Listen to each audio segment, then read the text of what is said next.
interesting music. Oh,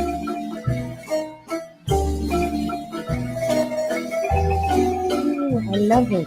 I love it.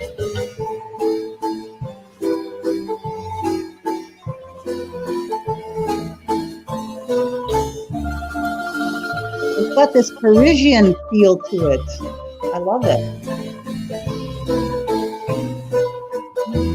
Oh my God. And that beautiful bird too. Wow. Okay. So, hello everybody. Thank you for tuning in.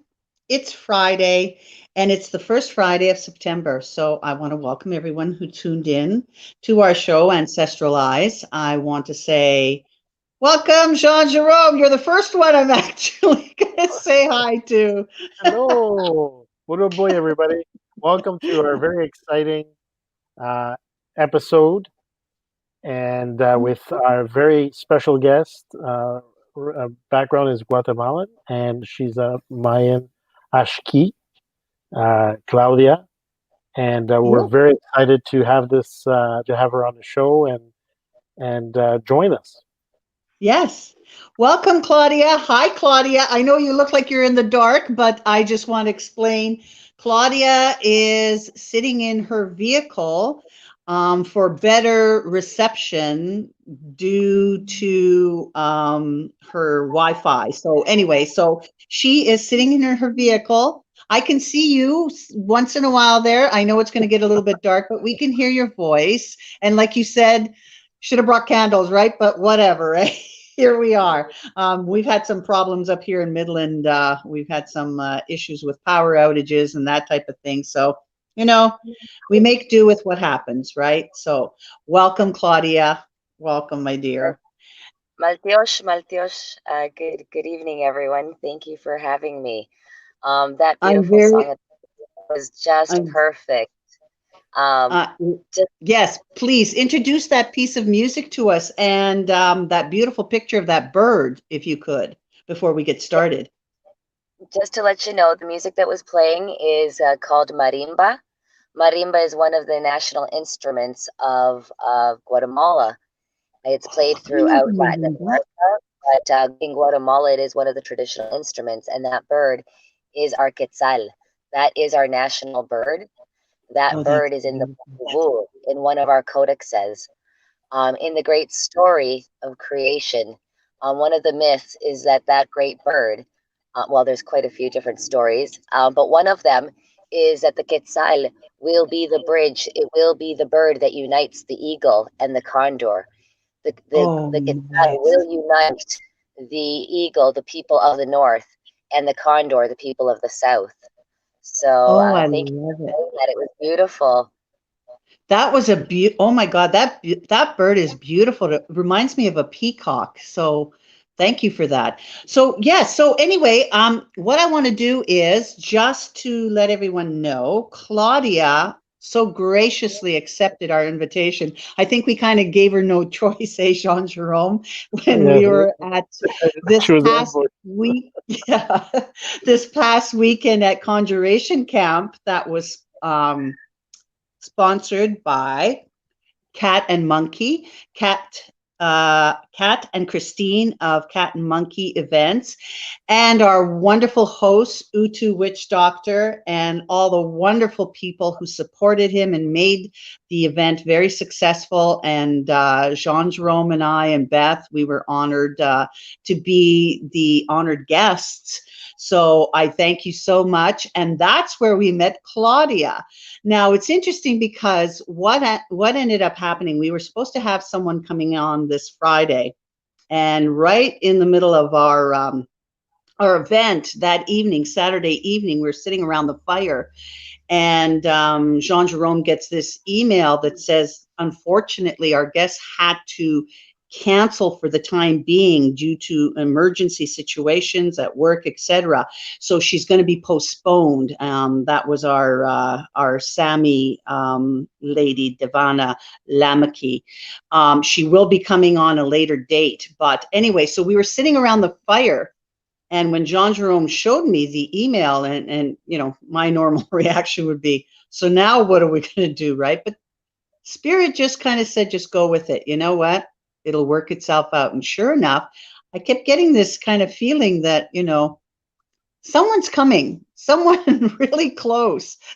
And there's Claudia on the other side of me talking to me. And sure enough, when she was one of the presenters of her beautiful gifts from Guatemala, and she was talking about her heritage and her divination practice, etc. And Jean-Jerome and I kind of looked at one another and we said, "What are you doing this Friday?"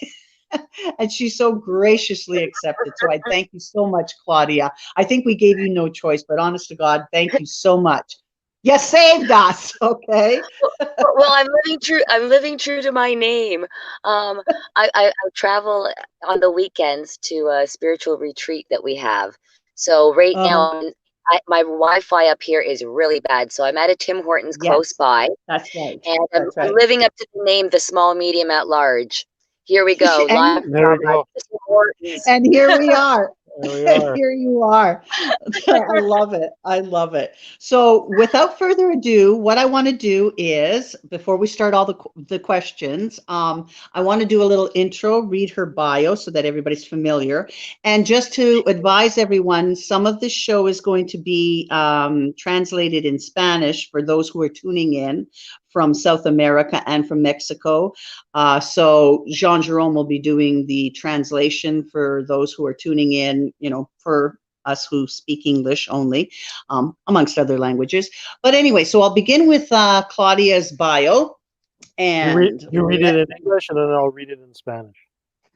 Okay, excellent. Excellent. I like this so much. Okay, so Ancestral Eyes, episode 20. Oh my God, here we are, episode 20. We have Nana Claudia Valdes, a Mayan Ajq'ij, which is a timekeeper or a spiritual guide. So we're thrilled to welcome Nana Claudia Valdes on our episode. And Claudia was initiated in Guatemala as a Mayan Ajq'ij by Tata Pedro Ixchop. I hope I'm pronouncing his name correctly. Tata Pedro Ixchop. Ixchop. Okay. So Claudia does psychic mediumship readings as well as providing spiritual healing and Reiki. Claudia also sells metaphysical and spiritual items. She routinely facilitates different workshops and development classes. She holds discussion groups on the occult, mysticism, and spirituality. And she's in the midst of creating her own virtual lecture series delivered through Zoom and eventually on YouTube on the Mayan spirituality, cosmology, and history. Ooh, that sounds so, I love it. She's always actively developing her abilities as a holistic healer and a psychic medium, and now working on hypnotherapy and past life regressions. Claudia is also a mother of 3 boys. She has her own business. She loves to hang out with her family and her friends.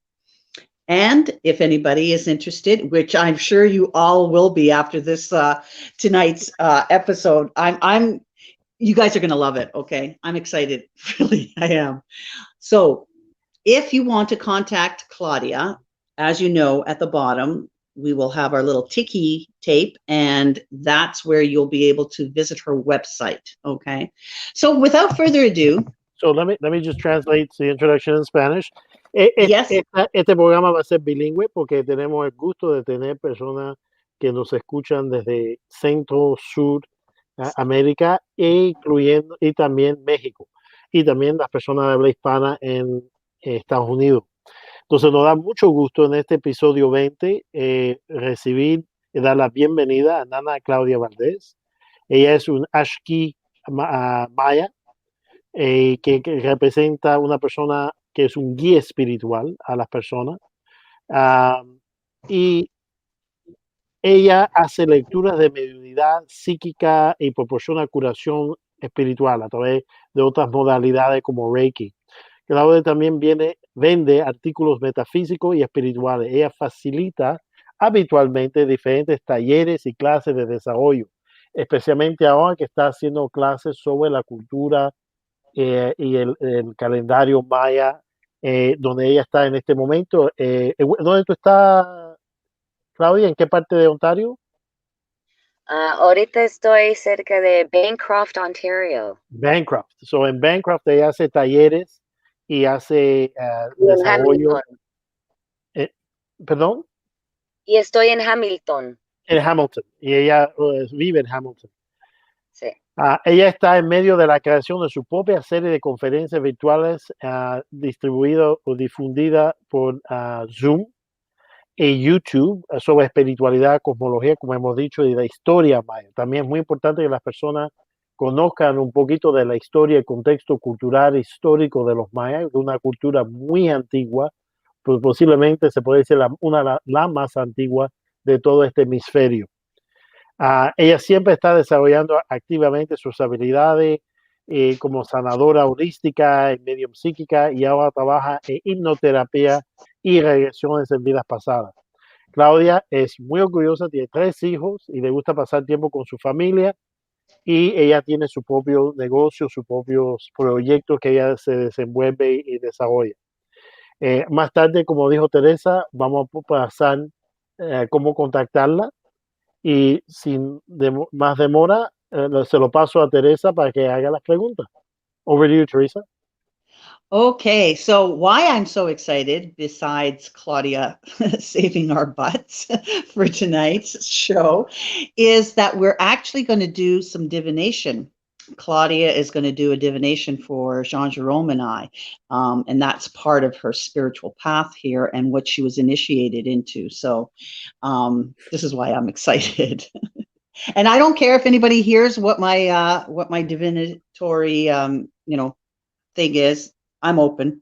So anyway, so let's begin the questions. So Claudia, what I'm going to do is start, because if anybody knows, we always have a pre-show meeting with all our guests. So we get a sense of what questions we want to formulate. We have a format, but we want to make sure that we discuss this with our guests and that they're familiar with it, and we get comfortable and we get to know one another. So with the first question, I'm going to preempt it by saying that Claudia was born with her intuitive gifts. So I'm going to ask Claudia, because you were born with these intuitive gifts, when did you first notice them?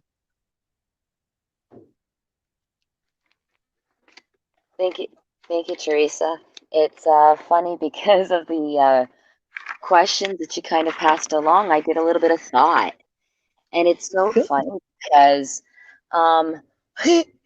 you know, at first it kind of, when you asked me to come on, it kind of scared me, made me feel a little uncomfortable, speaking in public. But then what I looked at, what we would be doing is like actually, discussing kind of what I do, and I'm thinking, okay, I don't really have to.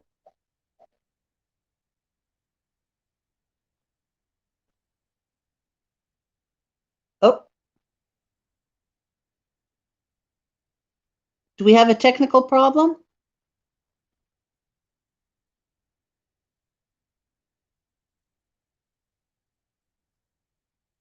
Jean-Jerome. Yeah, it could be. It could be that her connection is she's had a little bit of a connection issue because she's doing this, as she said, on the road, literally. Yes, literally, she's on the road and she's en route to her property where she holds her some ceremonies and it's on her land. Yeah, so we might be having some technical issues. Well, we had some technical issues here, like I said, in Midland because of the windstorm we had and the crazy storm we had the other day. So anyway, so we'll just kind of wait till see what happens with Claudia coming in to see if she comes back. And we lost her. Yeah, not a problem. We'll pick her up. Like I said, just so that everyone knows, we preempt these shows by asking our clients to come on, and we do a pre-show. And from the pre-show, we're able to formulate some of the questions. Of course, we have a format, as I said, but sometimes we like to gear them once we listen to our guest and see what their gifts are, how they got started. So we kind of tweak the questions accordingly. So that's why I started with this one, because she had a wonderful story to relate to this. So we kind of went from there. So hopefully, I hope Claudia gets to come back, because she is on the road. Literally, she's at a Tim Hortons. I went to get a Tim Hortons coffee. This is Timmy's, if anybody's tuning in from wherever. Tim Hortons for a coffee, and that's where you can get your free Wi-Fi. You can even sit in the parking lot and get the Wi-Fi, or in the restaurant. But of course, with COVID, a lot of their restaurants are closed to the public. They're allowed, I think they open in the mornings for a small group of people, but anyway, so we'll see if she's able to come back again and join us. So we'll give her a few minutes, but in the meantime, that was a beautiful, oh, here she is. Okay. And you're back. Hello. So Yeah, sorry. No worries. Don't worry. It's okay. We understand, technical issues. Sometimes stuff happens. Yeah, it might be a little bit unstable. We'll play. If you disconnect, audience knows that you're on a sort of hotspot. So if you just same thing, you just disconnect, reconnect. We'll find. We'll get through it. Yeah. Yeah. We're okay. Just let me know if I get choppy. Yeah, no problem. Go for it. No problem. We explained all about Tim Hortons sitting in the parking lot and everything, so it's all good, Claudia. No problem. That's true. This is a true Canadian edition. True Canadian edition. In the parking lot of Timmy's. True Canadian edition today. That's right. Yeah, and by the way, I think what we wanted to tell everyone is, because I think Jean-Jerome said it in Spanish, but Claudia was actually born in, was it Sudbury? Were you born in, Claudia? I was born in Sudbury, the Big Nickel here in Ontario. Both my parents are from Guatemala, and early on we moved to Kingston, and then we landed in Hamilton by the time I was like 6. Okay, and all right. As I grew up, I had to travel, and it's what I do. I have the blessing to be, the gypsy, heart in me comes out, and I love to travel, and the workshops and the different things I'm doing all over the place. Like I said, I'm living up to names. And that's all good. It's like Jean-Jerome said. It's a real Canadiana experience. This is it. This is Canada, We go to Tim Hortons for free Wi-Fi. And I love my tea. So yeah, when I was young, it was funny because I think that I started out, my first gifts were clairsentient. There was just a knowing I had. My mom will tell stories about different stories that I would make up, or different things that I would say. And she's like, that's pretty creative, or where is she getting this? And it wasn't until like years later did she kind of piece things together that these were things that I was just picking up. I didn't actually have any visual, or I don't remember hearing at that point necessarily. Right. So I really think that it started with just the clairsentient, the inner knowing. And then when I was really young, we went to a Wendy's, another food chain here in Canada, and we were having dinner with my family. And there was a couple sitting kitty corner to the table, and I remember them having a glow. I remember this little girl kind of being around them, and she kept wanting to call my attention, and I could see her, and she was calling my attention, and then I kind of noticed that she was here but not here. And I don't think my parents really noticed anything, but I was really drawn to them. And I had this again, there came that note. I just had this urge to go over and talk to them. So I went over and I gave the message that that I could see the little girl, and she just wanted to let them know they that she was around them, and that she was safe, and that she wanted them to be loving, and that she loved them, and something to that kind of effect. It was so long ago, but what really stood out was when I went back to the table. My parents were kind of like, what did you just go do, type of thing, and the couple just, their energy shifted. Their energy had totally shifted, And I knew at that moment, and I was probably about 7 years old, that something had happened. Something was different. And I just kind of finished eating, and when we went from there, and then, Yeah. go, like, for instance, to the park, and there's a really park right by us called Battlefield Park here in Hamilton, Stony Creek. It's where actually the Battle of 1812 happened, where the Americans and the Canadians fought. And it's got a lot of heavy energy. And my parents used to love going to the park, having family picnics. There was a band shell there. You could listen to the different music being played. So we'd go over, and I always didn't matter where we went, or even coming home from school. First thing I did was take off my socks and shoes.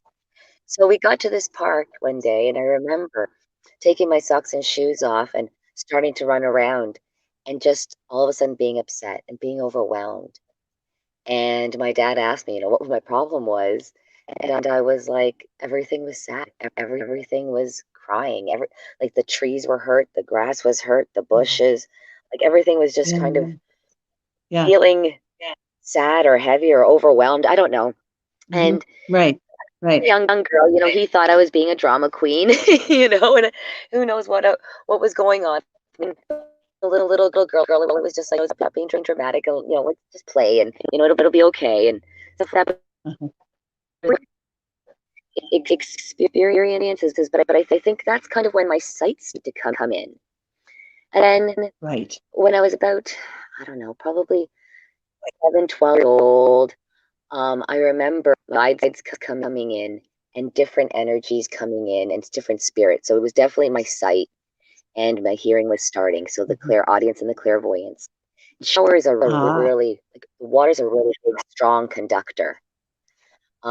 So up till that point, really, it was automatic. It was innocent. It was just me being me. Then I was, like I said, about 12 years old, and in the shower, I started having these experiences, and spirit energy really started to scare me. I really started to get nervous. I started to get my mother to sit in the bathroom with me, or my sister, someone to sit in the bathroom with me, talk to me, and that way these things didn't appear. They would leave me alone. They would give me my privacy. So I kind of pulled out of it, and I really didn't do anything with my gifts except for pray a lot. Right. I totally. Right. I can was really relate to that. Yeah. It's funny because I always refer to, I had imaginary friends, right? And I thought everybody did. So, when you see those kind of energies around people, you just kind of figure they're imaginary friends of other people's, right? So, I can understand when you're a child, you don't understand it, right? Until you get a little bit older, and then you realize what it is. And like you said, I did the same thing, praying. I know when, someone passed on, there were prayers, right? So now what I wanted to ask you, my second question was, how did your spiritual path start? I mean, okay, you described what's going on, but was that the major event that precipitated the start? Was that episode with your parents, or was there something else that just kind of, blew it to whoa, That's a loaded question. Okay. I can go Hold on on, and on Claudia. with that. I'm just going to quickly paraphrase in Spanish. I'll give the condensed version of what she said. Para los que están escuchando en español, Claudia, su primer ejemplo de su empatía o poder captar las cuestiones espirituales fue a los 7 años en un restaurante, cuando vio una familia sentada y como una imagen de una niña que estaba rodeándolos. Ella fue a hablar con esa familia porque sentía la necesidad de pasar un mensaje que le decía esa niña que quería transmitir. Al ver el cambio de rostro de las personas y cómo cambió la energía en esa mesa, ella se dio cuenta, tuvo la idea que realmente el mensaje, lo que ella había visto, había tenido impacto, o sea, que había algún mérito a lo que ella había visto alrededor de ellos. Hasta ahí, la experiencia de ella con su mediunidad era muy inocente, era la mediunidad de una niña que básicamente, vaya, experimentaba o veía cosas y la trataba de, vaya, de explicar o transmitir. Pero más tarde, ya a los 13, 11, 12, 13 años, ya algunos de sus ah, ejemplos de mediunidad, cosas que ella veía, especialmente cuando estaba duchándose, ya le daba un poquito de miedo. O sea, ya entró en una etapa donde se le agudizaron sus dones de evidencia, audiencia, pero al mismo tiempo le dio un poquito de miedo. Entonces ella, cuando iba a ducharse y eso, porque el agua conduce, es un conductor para la espiritualidad, ella le pedía a sus hermanos eso, hermana, que la acompañe, vaya, como los niños, ¿tú entiendes? Porque siente algo, tiene un poco de miedo y quiere estar rodeado de personas que, vaya, conoce su familia. That's just a brief, Synopsis. executive summary of what she said. Okay. Okay, so Así es, Claudia. muchas gracias. So Claudia, should I rephrase the second question again for you, or are you okay? No, está bien. We're good. Thank you. Okay. Gracias. All right. Go ahead, Claudia. Thank you. Yeah, it's interesting that you said that. It is exactly like the spirit friends or imaginary friends. It wasn't really actually until high school that I realized, okay, I knew beforehand that people didn't see spirit. I had gotten it by then. But I didn't realize that people didn't see each other's auras until I was in high school. um, Aura was something I thought that people just didn't talk about. Kind of like, the hair in your ears, or, the back of your knee, or, kind of like another body part or another emotion that people don't talk about. You talk about the main things like your head, your heart, and your arms, and your legs, and your feet. But, Yeah. sometimes the eyelashes, or like I said, the ear in your hair, you don't talk about. And I really thought that the aura was kind of like the emotions people didn't talk about. I didn't realize not everybody didn't see. Yeah. So Yeah. Yeah. in We high take it for school, granted, right? yeah, and in high school, I, I mean, you go through a stage where you think it's cool and you're interested again, and some of the metaphysical stuff starts being taught with your friends. So I started to kind of, investigate a little bit further and, start making energy balls with my hands, with other friends, and kind of playing around with some of the concepts and the metaphysical stuff of it.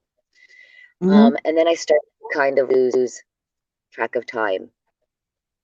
One time I was on the bus, for instance, and there was a route that our bus takes, and I know that the complete route is about an hour from one end to the other, the whole circuit, for instance. And I was to get on after school and just go 10 minutes to get off at stop to go home. And I actually lost track of time. And when I realized I had come to, I was still on the bus, but I was about 5 to 10 stops before I had gotten on. So I could reason and rationalize that I had been on the bus for about 40 minutes of that trip, like 40 minutes. And I didn't know what had happened. So again, a little bit of, that fear came in, and I was questioning. Again, some of my guides were, had already come in, and I was having conversations, that in headings and stuff like that, and in prayer. And I remember also one time being at a party and having so much fun and being, a teenager and drinking and kind of probably overindulging. And I realize now some of the pitfalls of alcohol. Yeah, I realize now some of the pitfalls of alcohol, and how it, opens up and it tears holes in our aura and allows different things to come through. And I mean, the mixture of being a medium is probably not a good combination of that. Oh, I know. Yeah, and that's why I don't drink or smoke now. So age and experience, right? So, wow. Yeah, so I remember being at this party and having a good time. And I don't remember, it was after midnight sometime. I was probably about 16, maybe, probably about 16, 15, 16. And I remember this, like, I don't know, it's like a shock that comes through your body. And it's just like this stop sign, this red, this brick, all right, through every core of my being in my head. It just said, stop. leave now. And I'm like, what? And it was just like, leave now, with a little bit more urgency, you know, instead of that solid stop and leave. It was like that urgency. I need to leave now. So I listened to my instincts and my guides, and I left. And I remember them telling me to pick up my pace and just start walking faster. And I'm a pretty quick walker. And I started to pick up my pace. And I was supposed to, my idea was going to the bus and I was going to make it home. Because it was quite a distance that, I mean, I could bus it. You know, it was definitely called for a bus, especially young woman, you know, at that age. Bus is a lot further than walking, you know, at 1 o'clock in the morning or whatever ridiculous hour we're at. And I don't remember anything besides them telling me to pick up my pace. And I remember my feet, almost like the tiptoes touching the ground and then just springing. And I remember feeling like I was picking up energy, almost like a deer.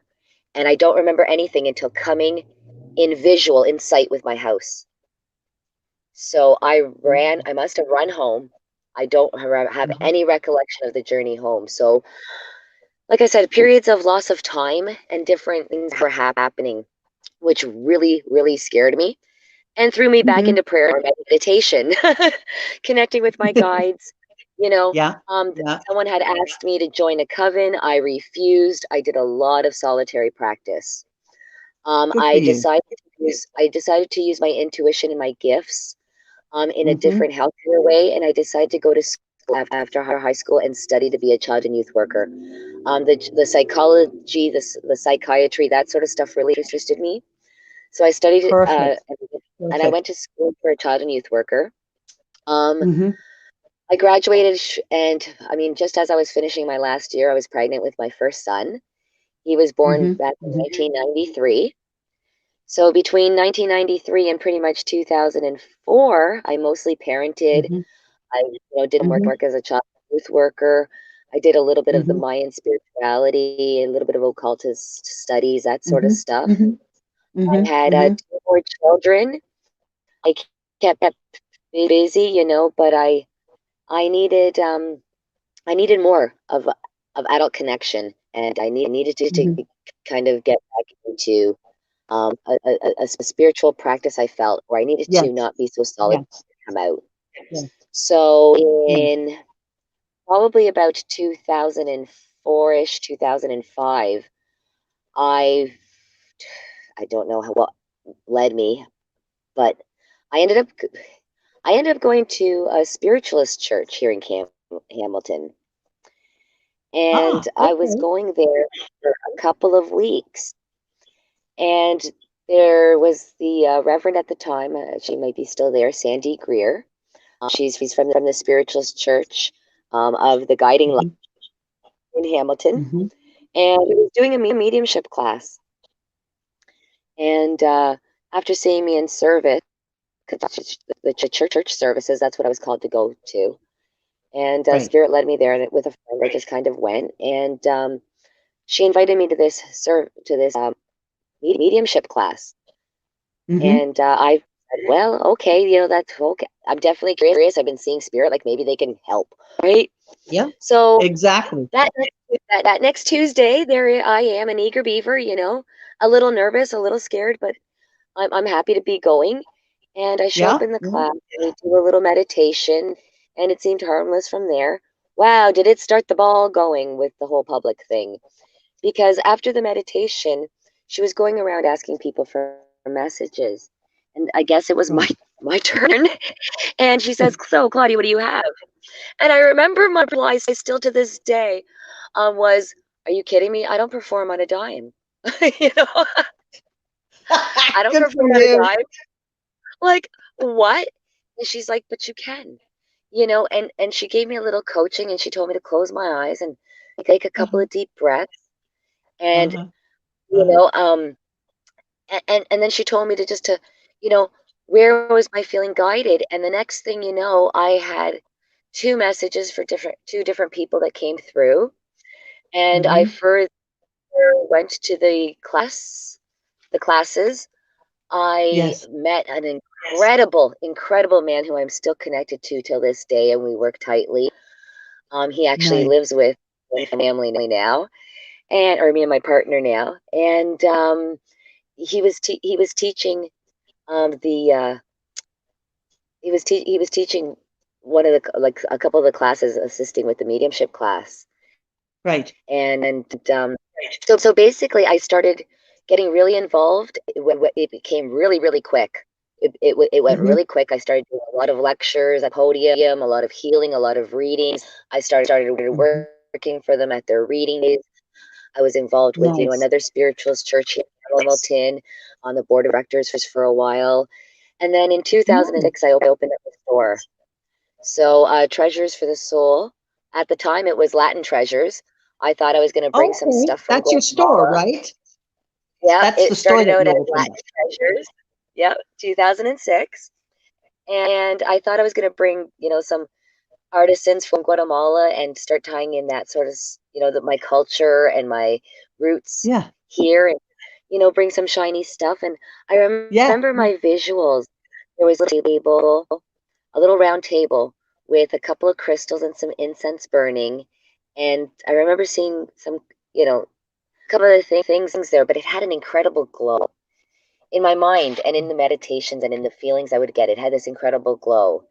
And little did Yes. I know that within like a year and a half, Latin Treasures would morph to what it is today, Treasures for the Soul.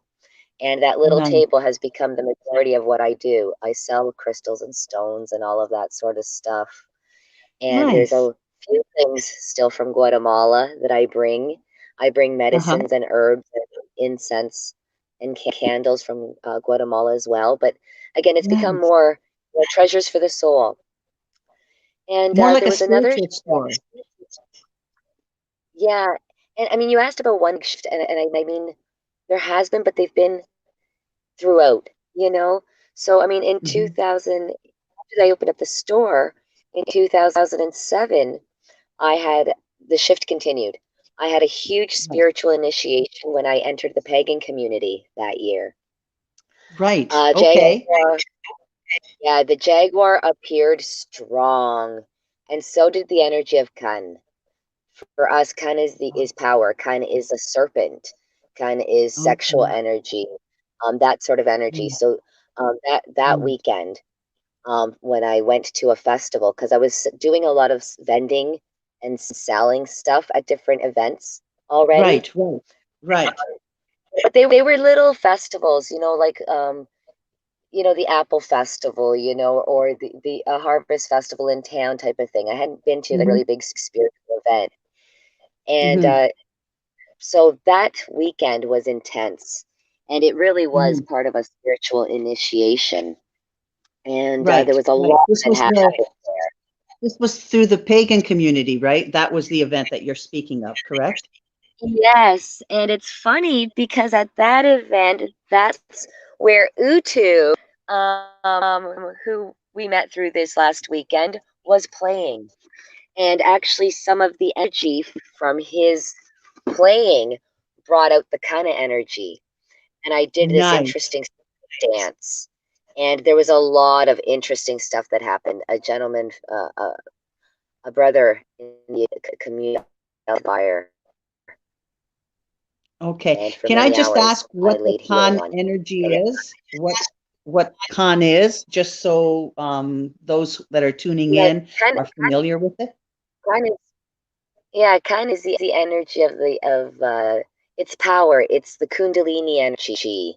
It's the serpent. Okay.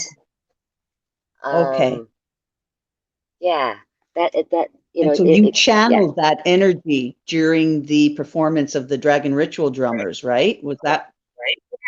And it's funny because again, I was still a little fearful, and I had gone because I felt needed or wanted or would like my shiny crystals and stuff I had to offer. I didn't know more than that. But Uh-huh. and I was kind of nervous to hear that it was, a voodoo kind of ritual. I still didn't Uh-huh. know too much of terminology back then. Right. Um, so I stayed near my tent instead of going to the ritual, but I could clearly hear the music, and I Right. started to channel, and I was Right. taken over to another young lady's tent way across the field, and we had an incredible experience and shared some energy there. Her mom had passed away, and she was bringing her mom to dance her ashes around the fire that weekend. Wow. And she had her mother's tools and sacred stuff that she was going to gift to her mother's friends because she had been part of that community. Oh, And based on our meeting, she wanted to gift me some things from her mother. And I sat there and said, wow, maybe you should, give them to her friends first. And, you just got here. And it's like, no, this is meant to be. And it's so funny because she gifted me 2 books that were like, I don't know, again, destiny, meant spirit led. Yeah. There was a lot of experience, a lot of blessings between me and her. And that weekend, again, like I said, a young man fell into the fire. So I was actively giving healing and sending energy work. It was very, very intense. Story.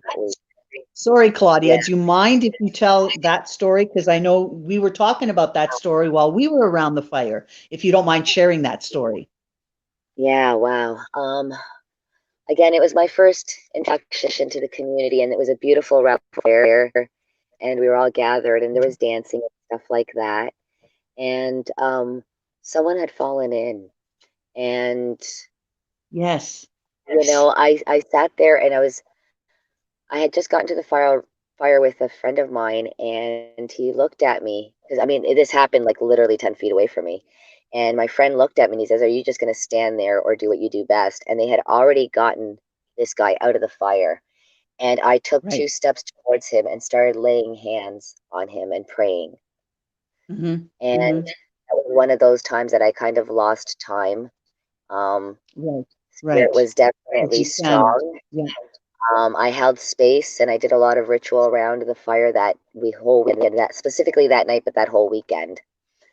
And not only did I go home and have an incredible spiritual initiation during my cleansing while I was showering and cleansing and doing what I had to do at home when I got back after that weekend, but I stayed energetically connected to that man for probably 3 months. 5, 6 days out of the week, I would astral travel, and I could just feel other people in the astral healing. And we were just doing a lot of energy work and a lot of prayer with him. And so that was huge. Was he aware, Claudia? Sorry for interrupting. Was he aware that you were doing these prayers for him, or was he aware either astrally or in person? Were you in connection with his connected to his family so that he was aware that you were doing that for him? Yeah, he definitely was aware. Oops, we lost her. Okay, she'll tune back in. Jean-Jerome, your microphone. I can't hear you. No, I know. I do that so that there's no background noise. So yeah, she'll come back. She'll reconnect. So I'm, you know what? This is an easy interview, I must say. She's just taken it from the first question because my second one was, like I said, what was the major event? I think her whole life up until, this point in time with regards to being at this event when she met Utu and this gentleman that she did some healing for.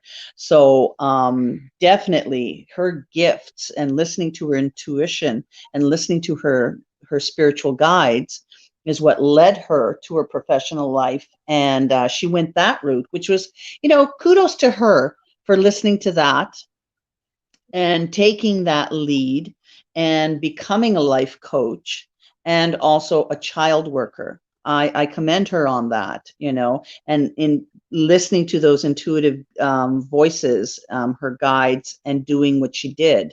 So I think that's wonderful. So I hope she comes back and continues that story because it's an interesting story. It really is. There's another story I hope that she'll share because while we were sitting together around the fire, there were, there were a couple stories that we had shared before, we called it a night. So, absolutely.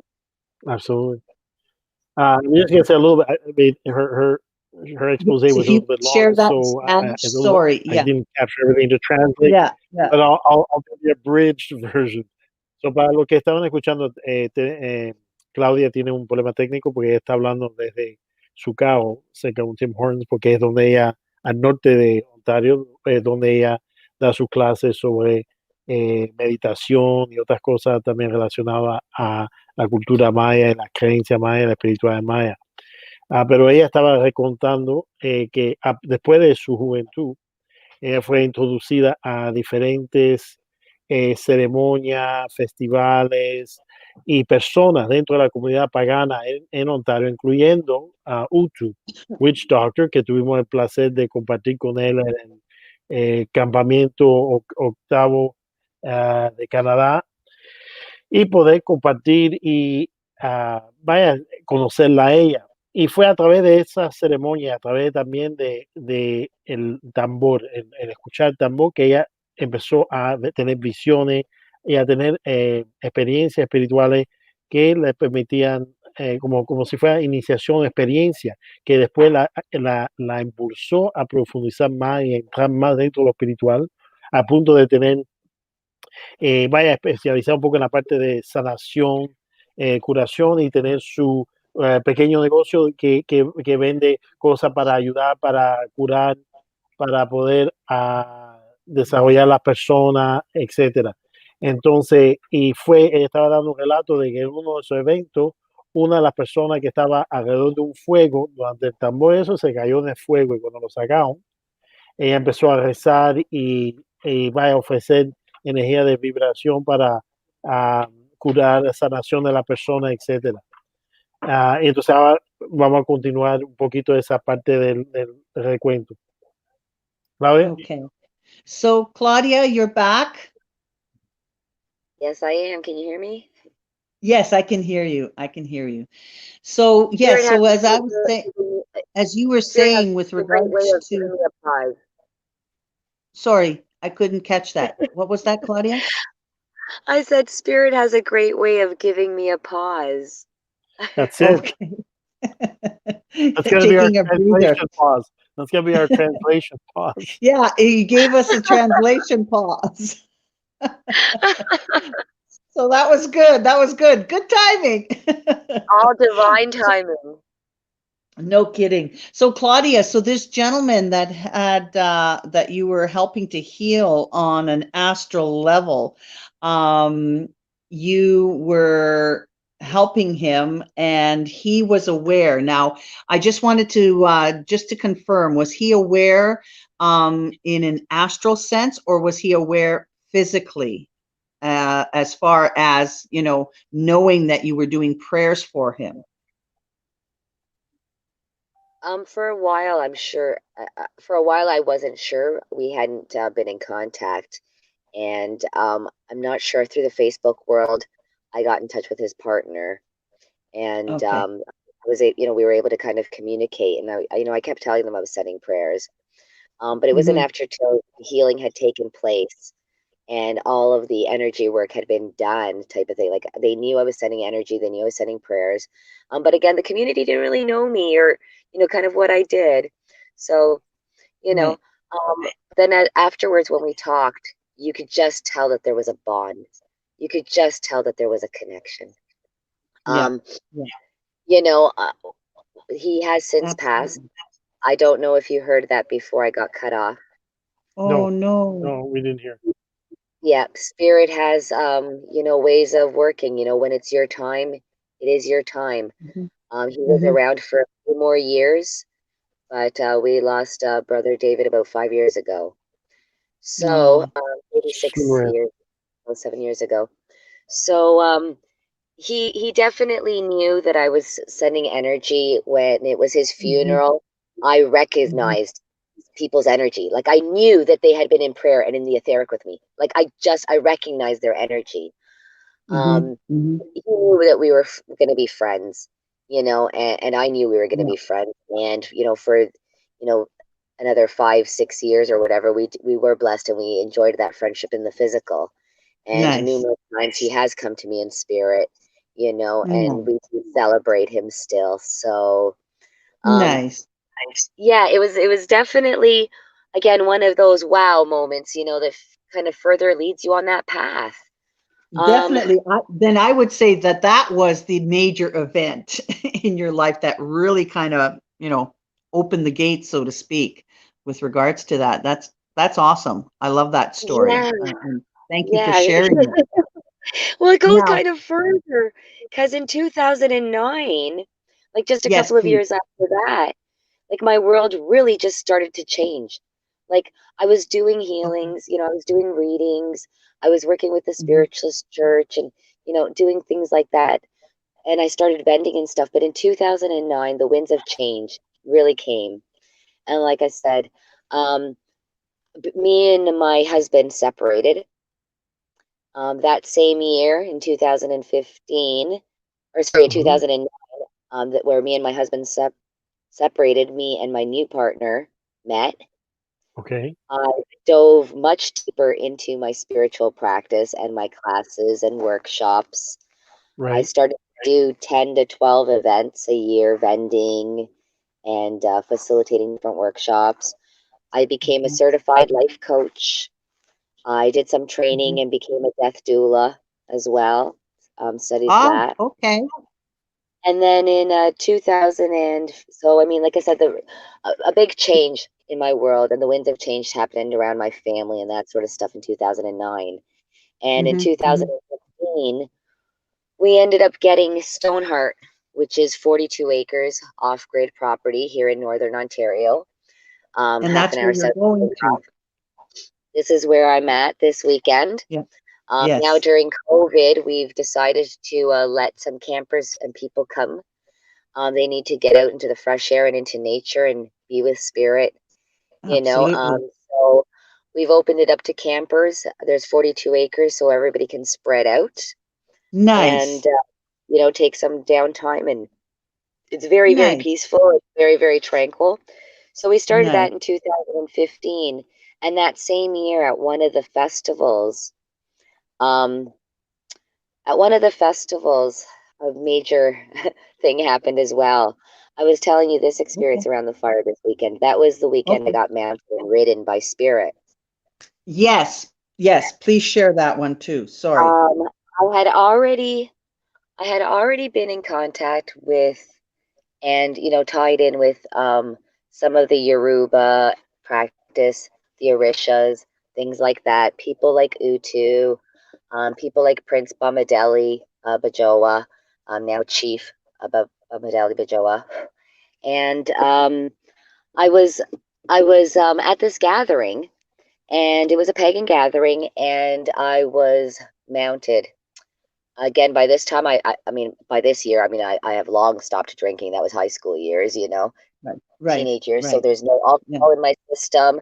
There's no, Yes. We were anything, talking about you that. know, that Yeah. shouldn't be in my system.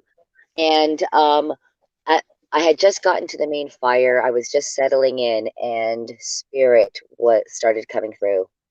And I asked my guides, and I asked, you know, for my protectors to come in, and I asked my Hmm. ancestors, everyone around, you Hmm. know, like, please, like, Hmm. ground this out. I do not know. You know, I had let spirit take my voice, you know, and Hmm. write through automatic writing and a few different Hmm. things like that. But I really like to be in control of my messaging. I like to be responsible for what Absolutely. I I put totally across to my understand that. clients or to people.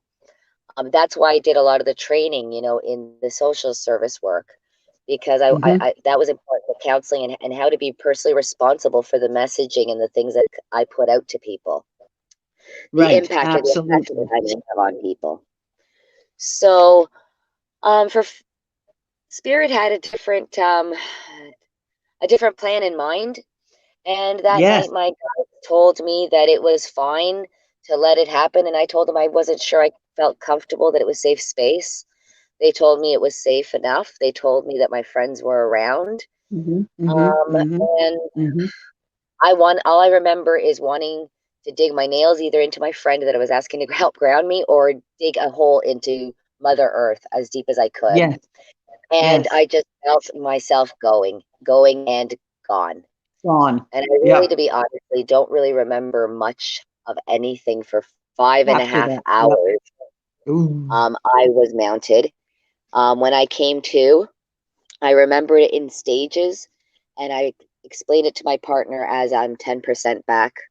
Okay, they're Yes. you know, I'm now, they're trying to take me. I'm 10% back. Okay, I'm 20% back, and we did that until I was kind of fully back. Which took quite a few hours.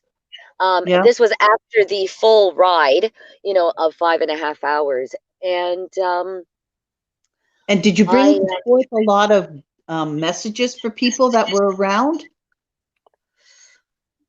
well, I went straight to bed after that, and was held by my partner, and just kind of shook a lot as spirit energy kind of came out of me, and he kind Yeah. of nurtured me, and And he gave me grounded you. Yeah. something to eat. They had already brought something to eat for me around the fire, so they were already doing Oh, things around the good. fire to try to help me ground. And Good. so we went back to the tent, and I rested, and not till the next day did I start asking questions, and I start getting information. And I was supposedly dancing ecstatically, giving messages to all sorts of people around the fire. I am a smoker, so I walk away from the fire and go and have a smoke. And I did none of that.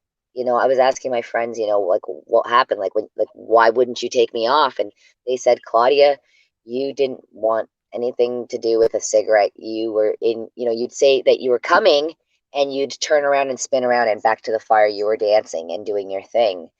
One of my friends specifically at the time, she said that she tried to ground me, and she Right. tried to call the energy out, and the Right. energy looked at her and said, yeah, right, and would not let her hug me, would not let her touch me. The spirit Wow. that was working through me would not let anyone touch me.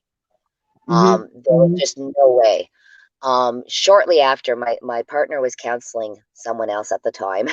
And by the time he got to the fire, I was gone. So usually he recognizes my energy, and he knows me. Even in Mm-hmm. the dark, he knows my energy. And Mm-hmm. he said that he didn't see me. And the Hmm. spirit that was working with me needed to present this young man to him, I guess. So I appeared, Right. young man in tow, and presented them and gave him a quick download, and then I took off. But by then he had me in his scope. Okay. So he kind of, talked to the young man, but kept a watch on me. And then from what I gather, he, stood with me the whole time. I just kind Right. of took notes and watched what was going on. But Right. to make a long story short, after 5.5 hours, and digesting the rest of that couple of Mm-hmm. days and asking people questions, I was really upset. It threw me back to kind of my high school, scared years, and what the heck. And I've Yep. worked a long time to build up this protection. I know my guides. I Yep. know what I'm Yep. connected to. It's like, what was that? So Yep. I remember I went you home, saying that. and yeah, I went home, and I don't like to do it, but it felt like I was threatening spirit. I was just very, very forceful, and I said, please leave me alone. Like, Yep. I canceled my Yep. appointments for 2 weeks, 3 weeks, and I said I didn't know how long I was going to be canceling them, but I didn't want to commune with spirit. I didn't want to commune with the Yep. ancestors. I didn't want Yep. to deal with that world for a while. And I sat there and I said to them, if you don't leave me alone for at least 2 weeks, I'm going to go work at KFC or the coffee shop down the street. I don't care, but I'm pulling out of this field. So please I respect, remember. I remember you saying that. so please respect and kind of like leave me alone. And they did. Yeah. Yeah. And Yeah. during that time, I reached out to Prince Baudry, and Mm-hmm. he was in Canada at the time. Yeah. And I sat there and I called him, and I said, I reached out to two people. He was one of them. And I sat there and said, oh my Mm-hmm. God, you know about this stuff. You know about people Mm-hmm. being mounted and ridden. I've been to some of your ceremonies, and I've always kind of Mm-hmm. stood back with a lot of protection so it doesn't happen to me. And what the Right. heck? It happened. What Are happened? you Yeah. in Canada? Yeah, are you in Canada still? Because I need to talk to you. And Yeah. he said, I'm kind of in Canada, but not in Ontario. I'm in Alberta. I'll be back on Thursday. Yeah. And I said, great, I'd love to buy you dinner. I need to counsel with you ASAP. So, Yeah. so we met, we counseled, and we counseled with Aoife. Yes. And it brought me a little bit more more peace a little bit. Mhm. He originally sat there and said, that he was willing to take me to Africa and help, get me to do these kind of channelings, and that, I had some Mhm. strong energy that really, really wanted to work with me, and that the only way Mhm. that they wouldn't was to get this seal or to have a special ritual done by Ifa, Mhm. to not have Mhm. this energy come through. He told me and Mhm. my partner that, he's seen people ridden for 3.5 days or, 4 days. And I remember me and my partner looking each other, not saying a word. And But we at the same exactly time, said the same thing at the same time. We looked back at Mama Deli and went, yeah, that's not going to happen. We're not doing that. So he yeah. suggested a ritual, with Ifa, or that I should go and connect with my spiritual roots in Guatemala. Yes. So Yes. to me, that really was the boom to take me back to my roots. Mhm. And So that, I'm gonna pause there for a minute because I think that's a good. I'm gonna try to summarize again for those who speak Spanish. Oh, right. We keep forgetting. Sorry, Jean-Jerome. Yes. muchas Uh, gracias, John. ya, no hay problema. So, voy a hacer una resumen, porque pues, no voy a traducir literalmente toda la parte que Claudia mencionó. Pero vaya, por arribita, lo que se ve en la descripción de Claudia es una clara progresión de su nivel de mediunidad. Empieza temprano, como se dijo antes, desde los 7 años más o menos, que tiene una experiencia empática. Después empezar a ver cosas, escuchar cosas así en su vida cotidiana, yendo a la ducha, etcétera. Después, a través de ceremonias y interactuar con otras personas de la comunidad pagana, y a ver ceremonias de tambor y otras cosas donde se está llamando espíritu. Ella tuvo más evidencia, más vista, vaya, una amplificación de su capacidad espiritual de mediunidad. Ya culminando en una ceremonia que es lo que ella vino describiendo, donde fue montada, o sea, poseída, por una duración de 5 horas, en el cual es muy interesante recalcar que su carácter mismo cambió. O sea, ella es una persona que ella menciona que le gusta fumar y va a tener su break y su pausa para fumar, etcétera. Y durante esas 5 horas no había quien la podía sacar de la ceremonia y lo que el espíritu estaba tratando de transmitir a las personas pertinentes o que estaban ese conjunto de personas. Y eso es muy típico de una progresión espiritual, un despertar espiritual dentro de la persona, en el cual de medida que entra más dentro de ceremonias, rituales, que se interactúa con otra persona que también tiene mediunidad, etcétera, ya empieza a despertar espiritualmente y sus facultades como que empieza a recordar y amplificar esa señal entre los dos mundos.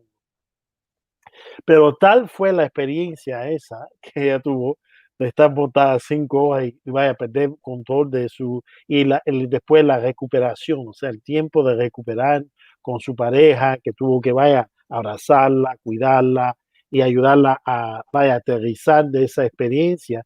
Ella tuvo un poco de miedo, porque porque es una pérdida de control absoluta, o sea, ella no ni se recuerda, ni tiene control de su cuerpo, ni nada.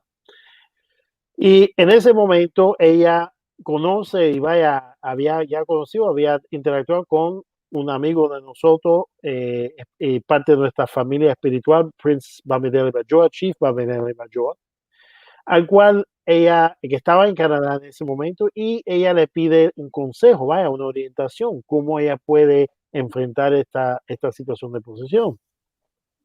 Y a mucho mérito, mucha honra de Prince Babileni, él le dice las opciones, la divina con Ifá, en esa adivinación con Ifá. E Ifá básicamente le dice que esto es esencialmente un don que ella tiene, pero que si ella tiene miedo de perder control, que es esa posesión, esa caer en posesión sea demasiado seguido o de mucha duración, que podría llevarla a África para ciertas ceremonias de incisiones, ¿ok? En donde se hace en Ifa, se hace Ajq'ij, medicina, y se hace incisiones y en cantos, ese Ifa, en cantos, Adura y Oriki, para que la persona no caiga en posesión de esa forma. O sea, es como a través de medicina, es como cerrar la tela otra vez, el telón, y permitir que la persona no pierda su control, no pierda su facultad de dar una posesión. Muchas veces esa medicina funciona, algunas veces, dependiendo del nivel de espiritualidad de la persona, no funciona. Pero el príncipe Bamidele le dio una segunda opción, y es por el cual yo lo quiero mucho a príncipe Bamidele y le tengo mucho respeto, porque le dio la opción que era seguir y volver a su línea ancestral. O sea, volver a su pueblo ancestral de Guatemala y el pueblo ancestral de los mayas. Y ahora es cuando retomamos la historia y Claudia ahora nos va a explicar un poquito de cómo fue ese viaje y esa peregrinaje a Guatemala y su próxima interacción con ese mundo, ese camino, ese sendero que ella estaba siguiendo de su camino ancestral o su camino espiritual. Back to you, Claudia. Okay. So I Muchas just wanted gracias, to Jean-Jerome. interject. Sorry, Claudia. So just to recap, it was under the advisement of Prince Bamidele when you had your Ifa reading that he had suggested for you to go to Guatemala, correct? That's right. I Okay. just want to say muchas gracias, Jean-Jerome, por la traducción. No es que me estoy olvidando de todos los españoles, los latinos. Mi corazón está, soy latina, pero yo me olvido de lo que dije. Gracias a Dios que Jean-Jerome me está haciendo caso y me está escuchando por la traducción. Thank you for translating. Like I said, thank God you're paying attention because I forget what I just said. So. Okay. Prince Bamidele me salvó. Prince Bamidele me salvó. Es un gran amigo, es un gran hombre. Nosotros rezamos por cada uno de nuestras familias. Estamos siempre en contactos y comunidad. Yeah, she's saying now in Spanish. She's saying that Prince Bamidele is a great man. He's a great babalao, and Absolutely. that she constantly prays and honors him, and Yeah, is very grateful because, and I echo that because if we've absolutely Prince Bamidele for a babalao to give her that to say, look, you have really laid out two options. We can go this route, which would be the traditional way a babalao or Ifa would sometimes, say to deal with it, or give her another route, which is to reconnect with her ancestral roots. Is very honorable. And because we had been connected already a couple of different times in ceremony, and because we had already, known each other, he was hoping, I think, that I would say I would go and spend months with him in Nigeria. I think he was hoping that he could do some training with me, and have me in his community. But like I said, I'm not sure if I'm ready for that. So, and yes. I needed to connect, and I'd always wanted to connect with the Mayan culture and really get in touch with my roots. So when he suggested that a lot of that, would be grounded, and he had said that I had over my lifetime numerous initiations, spiritual initiations, but a physical initiation, to kind of help ground that out and stuff like that. And we were definitely under the impression that what was riding me and wanting to mount me is not ancestral, is not just spirit guides. It's like they would go through my main guides if they needed to.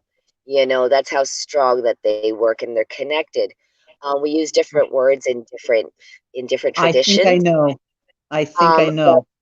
But it was too crazy in my mind to kind of want to repeat that. So I thought, in here in North America, I'm blessed to be by the Grand River, Six Nations, and I Mm-hmm. attended a lot of their powwows. I really was fond of the indigenous here of North America, and it felt close to home. Right. So, Right. and over the years, I had really, thought of and studied the calendar and started to learn about the Mayan people, but not to the degree that Prince Amadeli had suggested. So, Mm-hmm. and by now he's also chief, so you got to listen to the chief. So Okay. I was smart and I went to Guatemala that year. Yes. So I Excellent. did, yeah, I did go that year.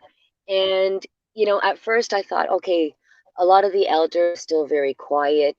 They're going to see me as a mestiza, as a mixed blood, not necessarily pure Mayan. Mm-hmm. I was raised and born here in North America. They're really, it's a lot of oral tradition. There's been a lot of genocide, a lot of oppression, a lot of that sort of stuff. So I didn't know how easy it would be to, make a contact. And he sat there and he said, just put it out there. Your guides will do it. They will Mm-hmm. recognize you and you will recognize them.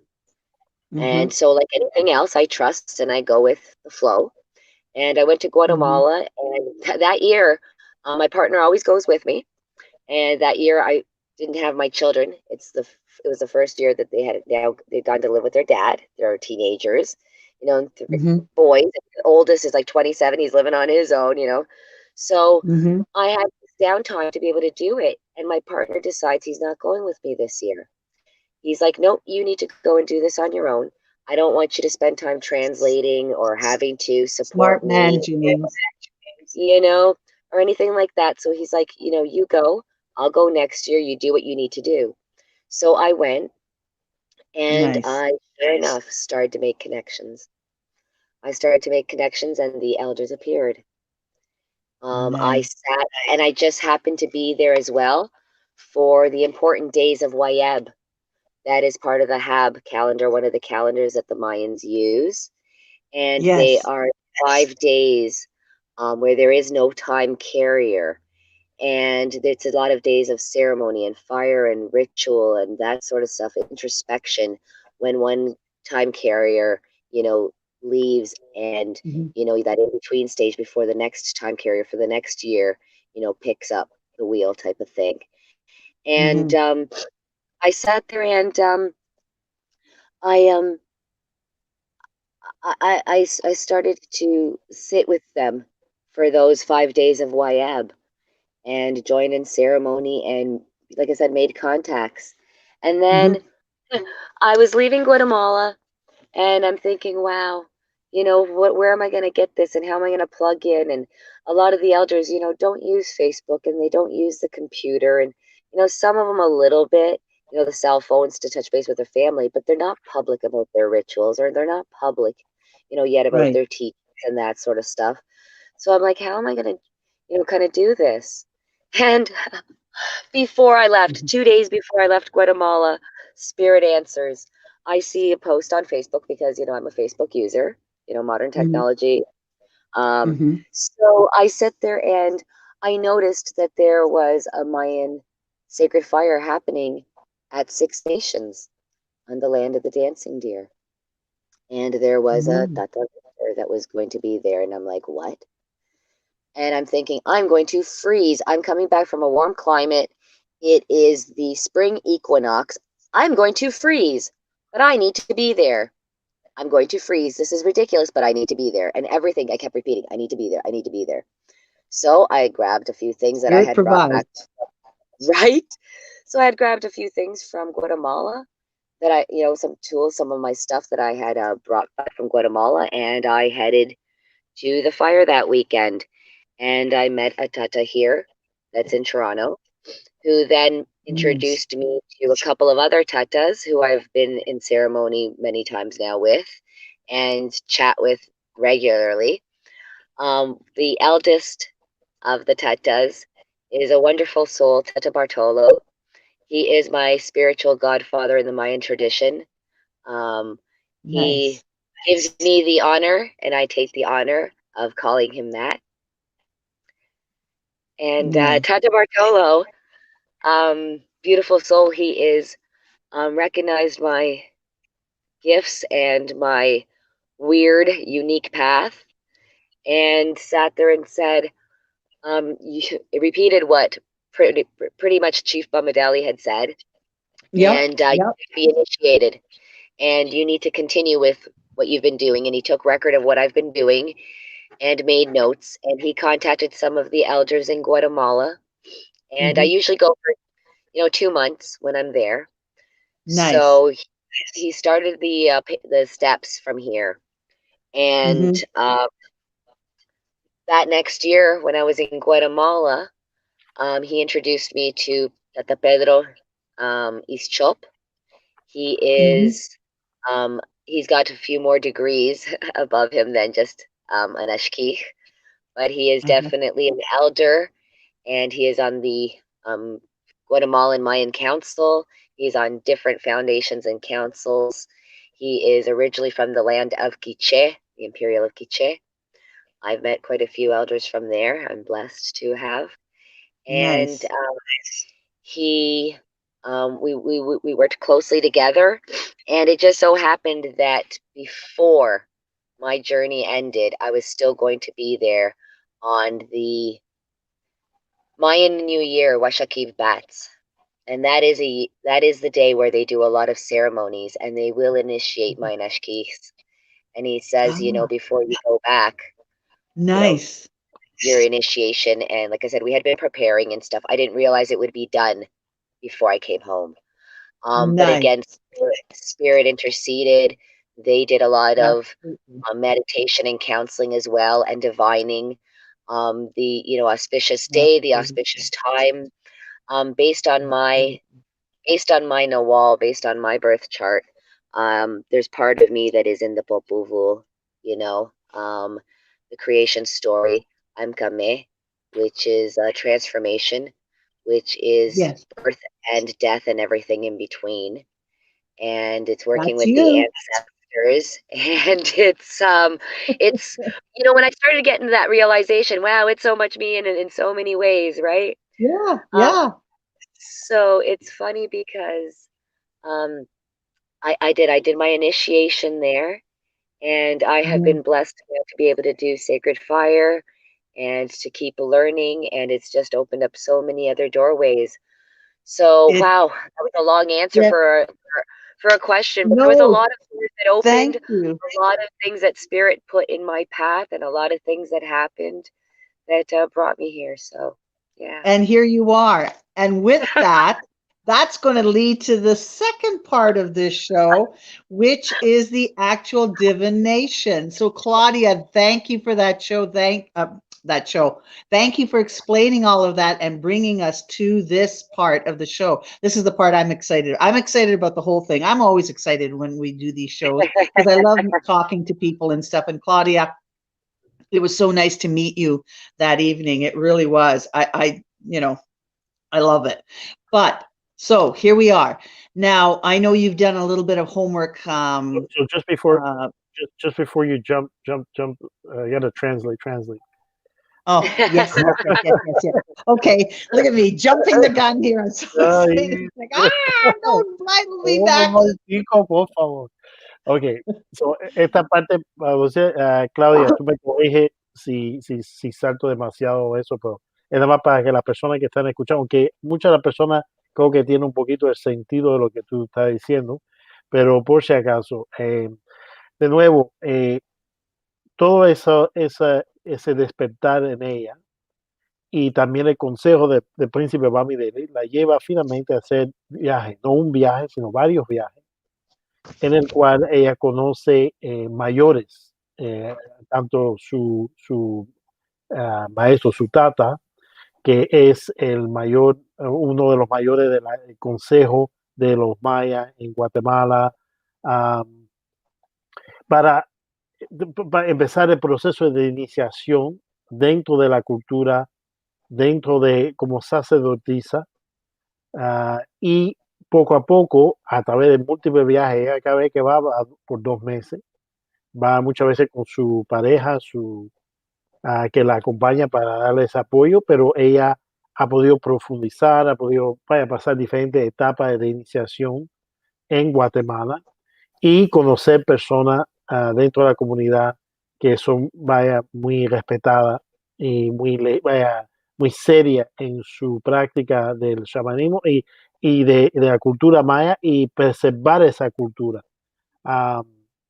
Es también importante decir que al principio, habiendo nacido aquí en Canadá, ella tenía un poco de miedo, de reserva, porque no sabía si al ir a Guatemala, por la cuestión de todos los abusos y toda la discriminación que el pueblo maya ha recibido tanto en Guatemala como en México, eh, si ella, viniendo del extranjero, la iban a considerar o adoptar como una parte de la familia maya, o sea, darle la bienvenida y ayudarla a seguir ese camino espiritual que sus mismos ancestros y otros espíritus la estaban guiando.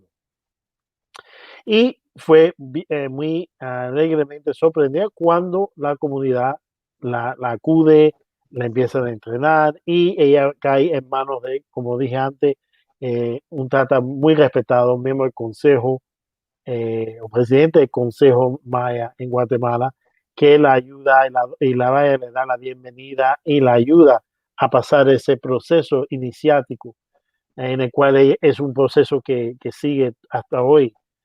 Y ella sigue avanzando en sus estudios, en su práctica y en tratar de rescatar esa cultura. Boconó Daniel dice: Volupo y hermano, una pena no poder estar hoy junto a ustedes, ya que, como sabes, amo las ancestrías del Mayab.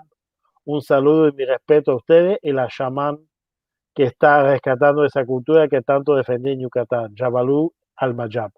Daniel Boconó de Fuji es Boconó y ha trabajado él mismo con su ancestro por 40 y pico de años en posesión y básicamente transmitiendo mensajes, haciendo consultas para ayudar a la persona a encontrar sus ancestros. Y él estuvo muy impresionado de la cultura maya cuando fue a la parte de México, en Yucatán. Y por tal, respeta mucho esa país, tiene mucho interés. Él felicita a Claudia por ese esfuerzo de restablecer sus raíces de maya, pero también rescatar y poder ayudar a transmitir ese conocimiento en Canadá y para el mundo. Esa es una para Claudia. ¿Hay algo más que yo no dije en español que tú quisieras que ese mensaje se transmita en español? No, eso estaba bien. Okay. Sí. Okay. Go ahead, Teresa. Then you're up. Excellent. Okay. All right. So yes. Okay. So now we're going to segue and lead to the second part of this show, which will be a reading that Claudia is going to do for Jean-Jerome and me. But I guess I go first because Jean-Jerome's not here. Actually, just before the reading, though, Teresa, I Yes, would dear. like to just kind of do just a little bit of background so that they know what the reading's about and how we do it. Absolutely. Please. Yes. Just give us all that yeah, detail. like one of the beautiful things that Jean-Jerome explained in Spanish that I really do want to reiterate in English is that the Mayans have been holding their culture for a very, very long time. They've been maintaining it. It is imperative and it is important that the oral traditions, that the stories maintain what they are and what they were, that the elders are honored, that the traditions are honored. They've been, a lot of years maintaining that tradition and that culture. Absolutely. A lot of the things that the Mayans base, well, no, not a lot, everything that the Mayans base their life on are pretty much what they call 2 Mayan habitual laws. And the first one is divinal law of the creator. And the second is the natural law of the earth. So to the Maya people, first, the divinal law of creator, that means a how. So that would translate kind of like to Ifa. Okay, so our God, the universal, the Ahau, Bitzol Tikol.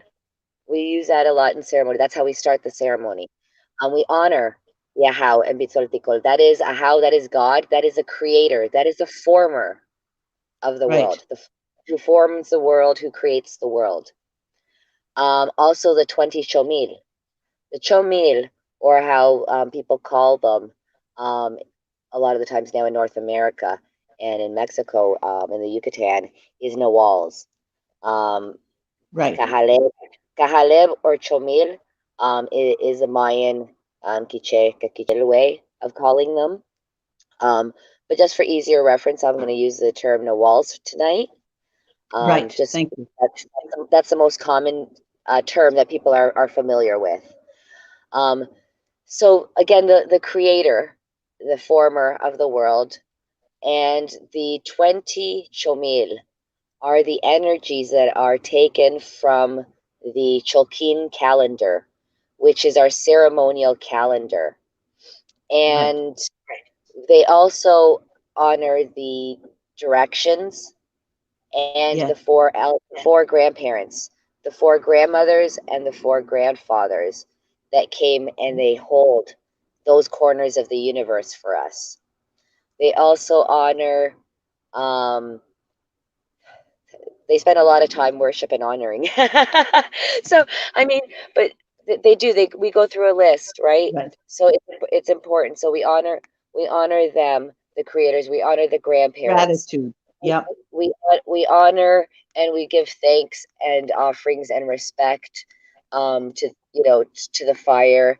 And as we're calling in these energies, we give respect to, like I said, the elders, our ancestors, the first ancestor and the first Ashkihab, San Mashimon, as he is referred to, was one of the first diviners, or they call him. We honor the lakes, the rivers, the bodies of water, the oceans.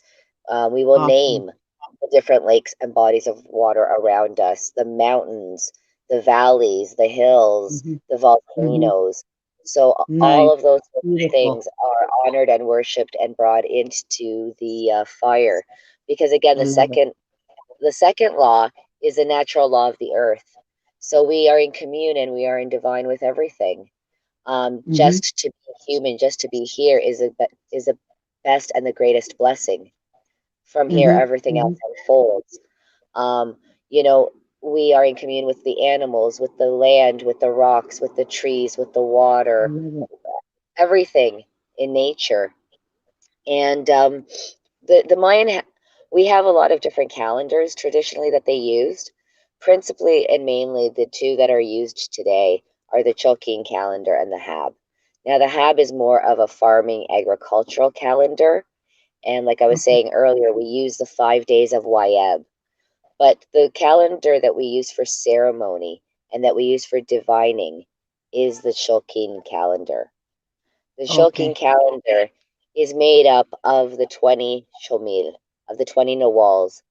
They are the Right. 20 energies or the 20 deities, but they are also combined with 13 tones. The 13 tones and the 13 energies are also combined with each of the Nawals. So when you have the Okay. 13 tones and the 20 Nawals, it presents your 260 days, where we get the calendar Right. from. Right? So it's a long process, it's a long study. It's really kind of hard to explain in a few minutes. Yeah. But Yeah, basically, but you're doing good. yeah, and everything relates back to, again, humanity, to the body, that sort of stuff, to nature. So Yeah. the 20 Yeah. days are pretty much representations of the 10 toes and the 10 fingers. And the Ah. 13 tones, yeah, and the 13 tones, you can look at it as like the moving joints. So we got two ankles, two knees, two hips, two wrists, two elbows, two shoulders, Nice. and then the Yes, neck, I remember you the head, saying that. Yeah. right? So, I mean, basically, all of that, our human body is part of the calendar, is part of the ceremonial calendar. Nice. So, I like that. yeah. I like the way they relate it to the body, you know. So you are the walking tree, you know, so to speak, the calendar, right? That's right. That's right. That's how it evolves. That's how it plays out. Our calendar goes counterclockwise. It's like the gods are unfolding the path in front of us. It I love it. spirals out. You know, it evolves. Uh-huh. So the calendar goes counterclockwise. Here in North America, a lot of the traditions do a lot of things clockwise. Well, in the Yeah. Mayan ceremony, in the Mayan calendar, it's counterclockwise. We disperse the energy. It evolves. And Yes. Ifa also does all of it both counterclockwise. We go saying so that we, as we Because talked you're when we were at bringing the it camp, down. we were and we talk about the divine spiral in a sense, right? As we're Mhm. doing it both. So that's a very strong common point between the Mayan and the Yoruba or the Fa um, system and the way of looking and operating from the right to left, Yeah. doing it counterclockwise. Claudia, antes de que Yeah. sigamos, porque ya tú entraste en una parte un poquito más técnica, tú podrías vaya, repetir, vaya, dar un resumen breve de esos conceptos de base del calendario maya y la relación con el cuerpo humano y ese aspecto de los mayas también de agradecer, estar continuamente agradeciendo a todos los ríos, los lagos, las montañas, o sea, ese agradecimiento en el ritual que es muy, vaya, parece ser muy importante, muy central a la creencia. Así es, todo para nosotros es la naturaleza. Everything we do is part of nature. Los altares están en la naturaleza. Our altars are in nature, at the waters, you know, en los ríos, en las montañas. So it is totally a part of our makeup, and how we perceive life, how we can walk through life, how we can journey it, the things that we will encounter, and you know the positives, and you know the positives, and more of the darker or the heavier aspects of the energies that we have to deal with on our walk. So the Mhm. calendar basically discusses how it's a way of life, and it teaches Mhm. you how to move through the world. When you follow the Right. calendar, you see the movements and you see how life unfolds, and it gives you those teachings and those lessons as it inspirals. It hits all of the different dynamics.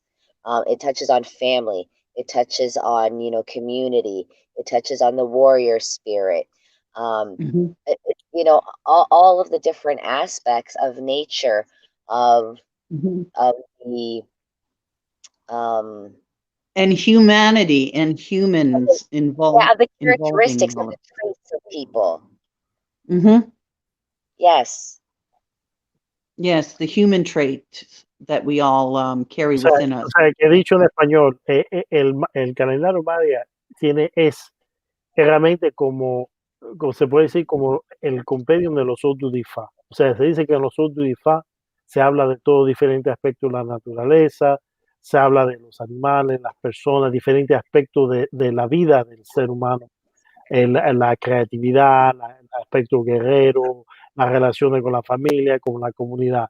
Pero en vez de estar contenidos en los 256 Odu de Ifá, están contenidos expresados en los 260 fecha así del calendario maya. ¿Es correcto, Claudia?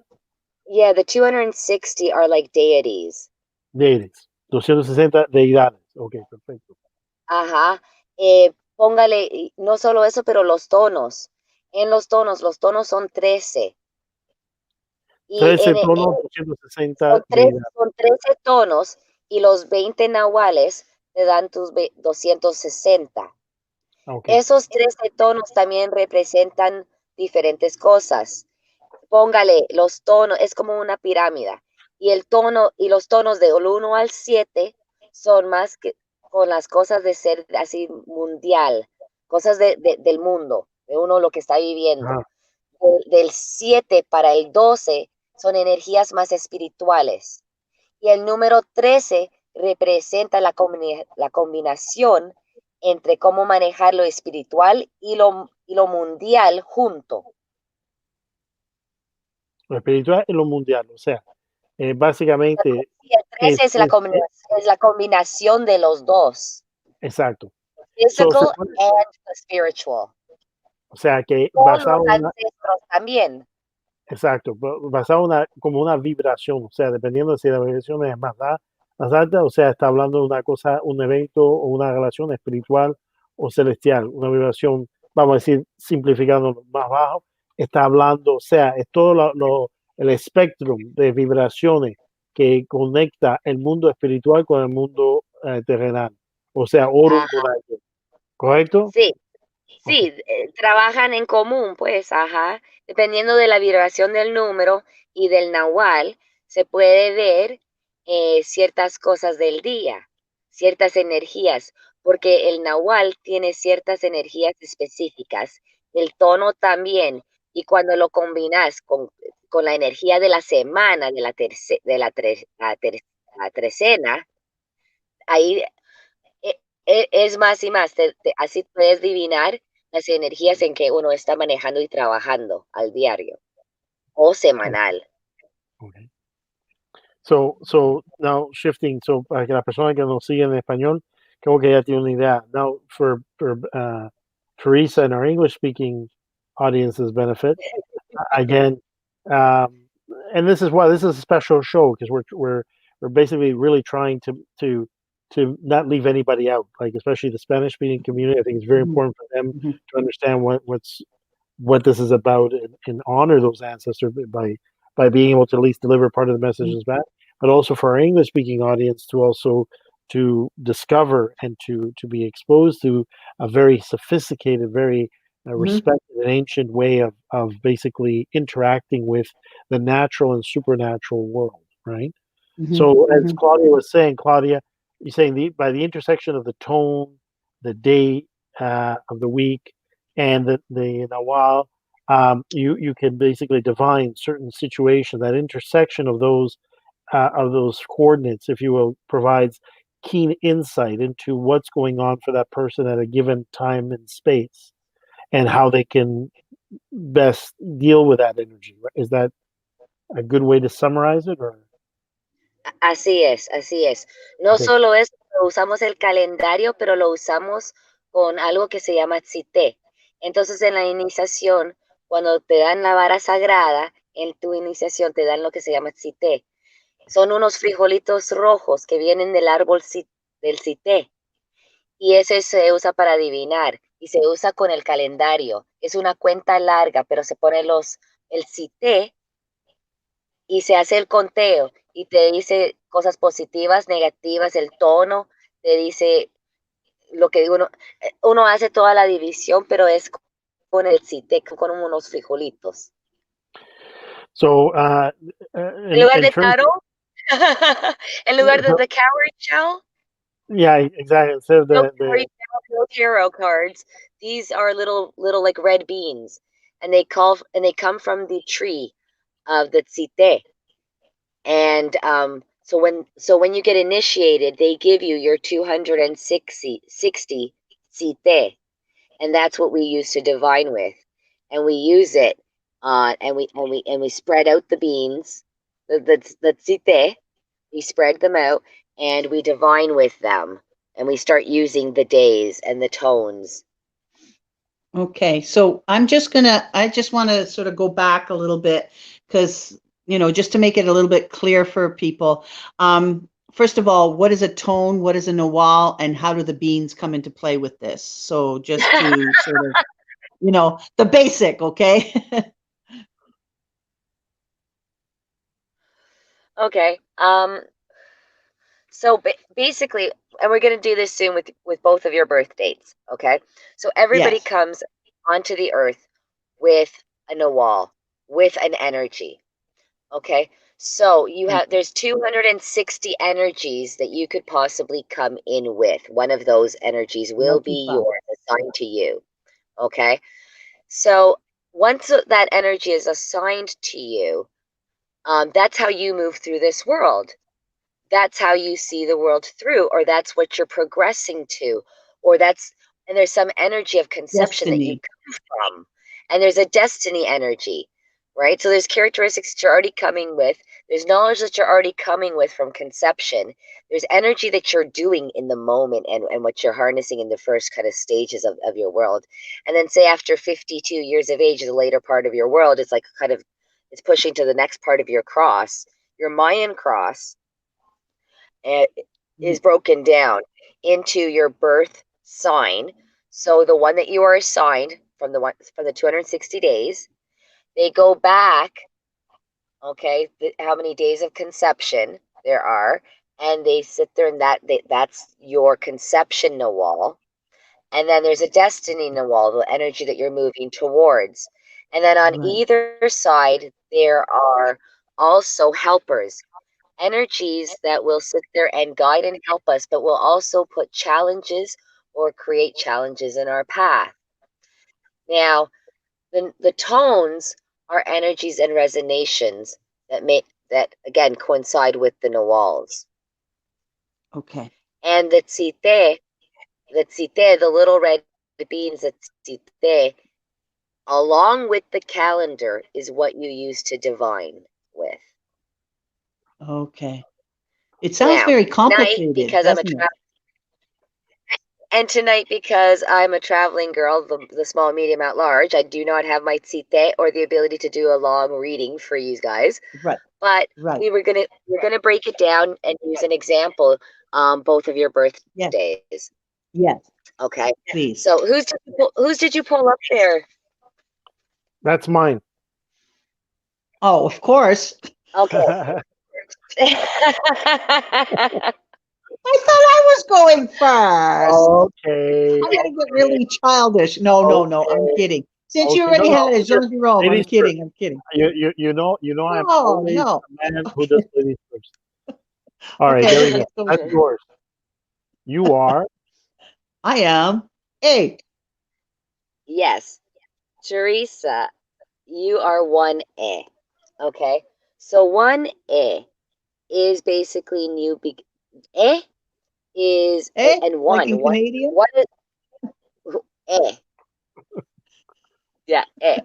Some people actually kind of use, in the Yucatan, they use EB, which is Eb. Okay. Okay. But again, in the tradition I'm learning, it's E.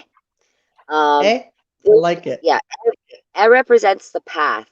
It represents the journey, new beginnings. And 1 is also new beginnings, earthly stuff. You're talking about day-to-day basics in certain ways. Okay. So your cross, your energy right now is 1A, and your conception is 6 cat. Your destiny is 9 Ajq'ij, and your helpers are 8 Game and 7 Tihash. So, in a nutshell, I'm going to quickly go through that and sit there and say, right now, who you are, the is about new beginnings. So there's a lot of new stuff that you're doing right now in this lifetime. There's the path is important to you, the journey. Okay, so you know that saying, it's not about the destination, it's about the journey. Okay, Yes. For you, it's about the journey. Yes. Sometimes you'll explore just for the sake of exploration's sake, just for the knowledge and just for the wisdom and the experience that you'll get along that journey. Mm-hmm. You're acquiring knowledge along that journey, along that path. That's what As do. Okay. Your energy, 6 cat, is, okay, 6 is very balanced number. It's the 6, 7, and 8 are balanced numbers. They're at the peak of the pyramid. So to me, 6 is a balanced number. Cat represents the net. It represents what we harvest, what we collect, what we hoard, what we get caught up in and ensnared in. The net. So we have to be cautious about what we gather, what we keep that no longer serves. But again, the gathering, okay? Because 6 is a balanced number, I would sit there and say that you're coming in with this balance of harvesting and letting go, knowing what serves and when it's done and it's served its purpose, it's time for you to let go and, open that net to catch other stuff. Energy of 9 Ajq'ij, the energy of where you're going. Ajq'ij is the sun. It's the spiritual warrior. Ajq'ij is the hunter. Ajq'ij is female energy. The number 9, Ajq'ij is masculine energy, but the number 9 is female energy. Artemis. So the female energy in you, which is great because you're bringing that spiritual warrior from the feminine side, the hunter from the feminine side. You're bringing that balance. The Amazon. Yes, that's the energy that you're going to. The spiritual warrior, the hunter. Now, you've got the Kame and the Tihash on either side. So it's interesting, my friends, that you are also a medium because, of course, you have Kame in your chart. Kame is a transformation. Kame is working with the ancestors. So you have ancestral helpers by your side. 8 is balanced energy. 8 is the day where we see the grandparents came together that hold up our world. So 8 is balanced masculine and feminine energy. It's very supportive of the 4 directions. It's got strength to it and stuff like that. So again, the ancestors support and will teach lessons. Okay? It's important for you to listen to your ancestors, to listen to that ancestral guidance. The hash is also a helper.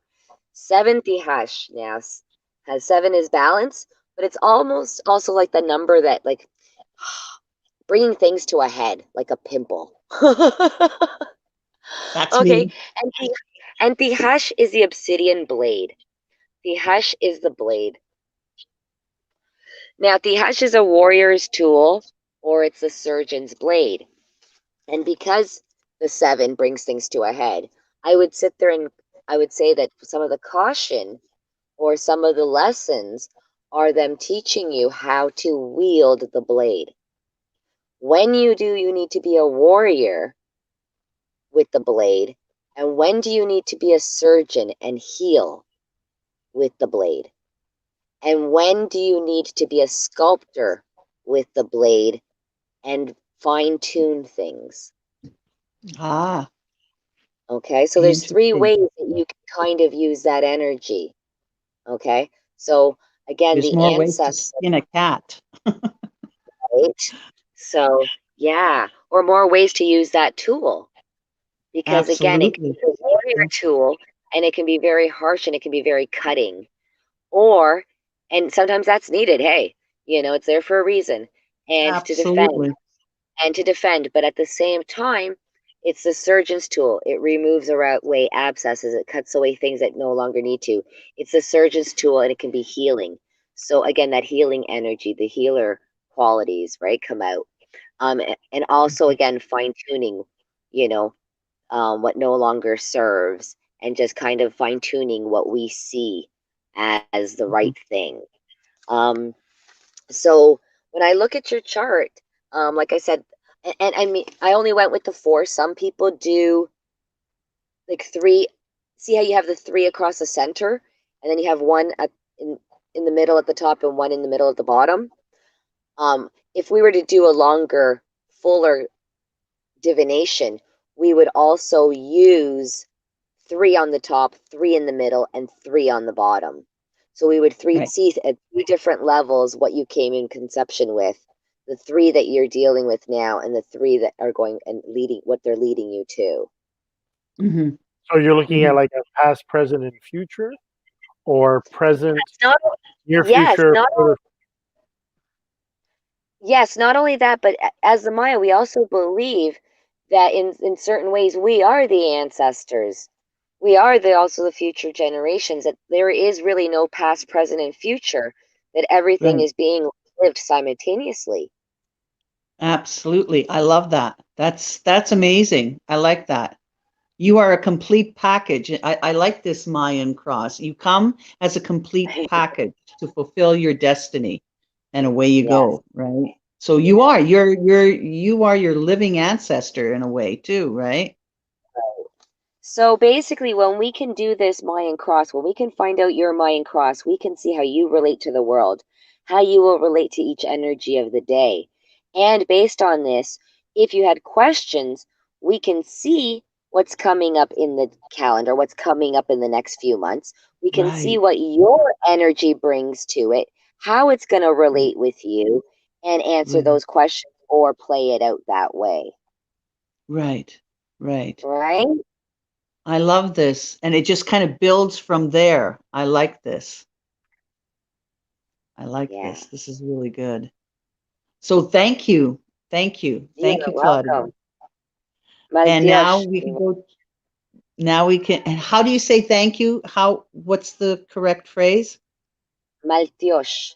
And that's exactly what we do. We cross our arms over our heart, over our chest. Maltiosh. My, my Maltiosh. Church.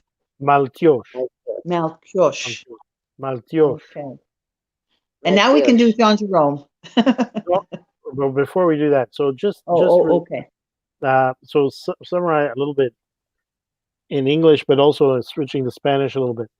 Um, so what we see is that by this the system of the calendar, the Nawal, the date and the tone, and all that, a form of cross is able to be derived, which talks about the person, the essence of the person, their conception of where they came from, their genesis, if you will, their right hand path, right hand, left hand, and ultimate sort of destiny or direction or lesson that from in terms of a life transition, but more importantly that this methodology then is applied to see how this cross interacts at various other junctions of time. And I think what's very critical here is that really your title as Ajq'ij as timekeeper, I think people start to see the importance of that time and measured in this way, and how you see that progression, and Absolutely. how important time is, and how many points of input there are from in terms of this calculation of time. It's not just a flat linear, okay, getting older or think time is passing. No, it's seeing all the intersection of elements and planets and deities and elements Absolutely. and decision, all sort of culminating into Absolutely. They're like what are spokes. They're like these two folks, cogs. They're like these two wheels and spokes, these cogs that right? move simultaneously. Exactly. Yeah. And the way yeah, bingo. Yeah. So, so para las personas que no están Now, escuchando the en español, conception. Now, from the conception part, though, that's also our young youth age. right, Okay. right. How we started Also, out. now, not only how we started out, but it goes to about where we're about 15 years old, Okay. 15, 20 years old. That's the energy we carry. So a lot of gathering was being done by her, say, and a lot of releasing stuff that she didn't need. And then in your middle years, she is walking the path of E. Mm-hmm. Okay. And then after she's 52, when we're 52 and older, we start working on the energy of our destiny.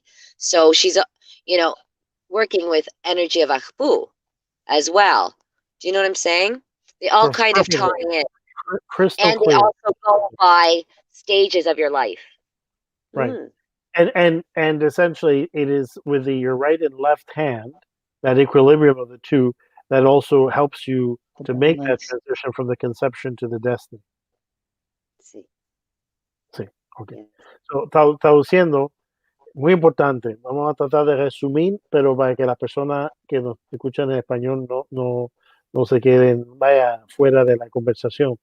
Eh, eh, por lo que hemos podido escuchar de Claudia en inglés, eh, es esa mezcla, esa intersección de el nahual, el tono, eso nos da una cruz que representa como una matriz en el cual se puede identificar la característica de la persona, no solamente hoy, sino como cuando vino en la primera etapa de su vida, vamos a decir hasta los 15 años, después como adulto, vaya, y los elementos de ayuda, o sea, la mano derecha y la mano izquierda, la parte derecha y parte izquierda de esa cruz, que ayuda a esa persona a esa transformación y ese camino, ese destino, que ya después de los 52 años, ya se supone que la persona, a través de cómo vino, cómo ha procesado las lecciones y los diferentes momentos en ese calendario, en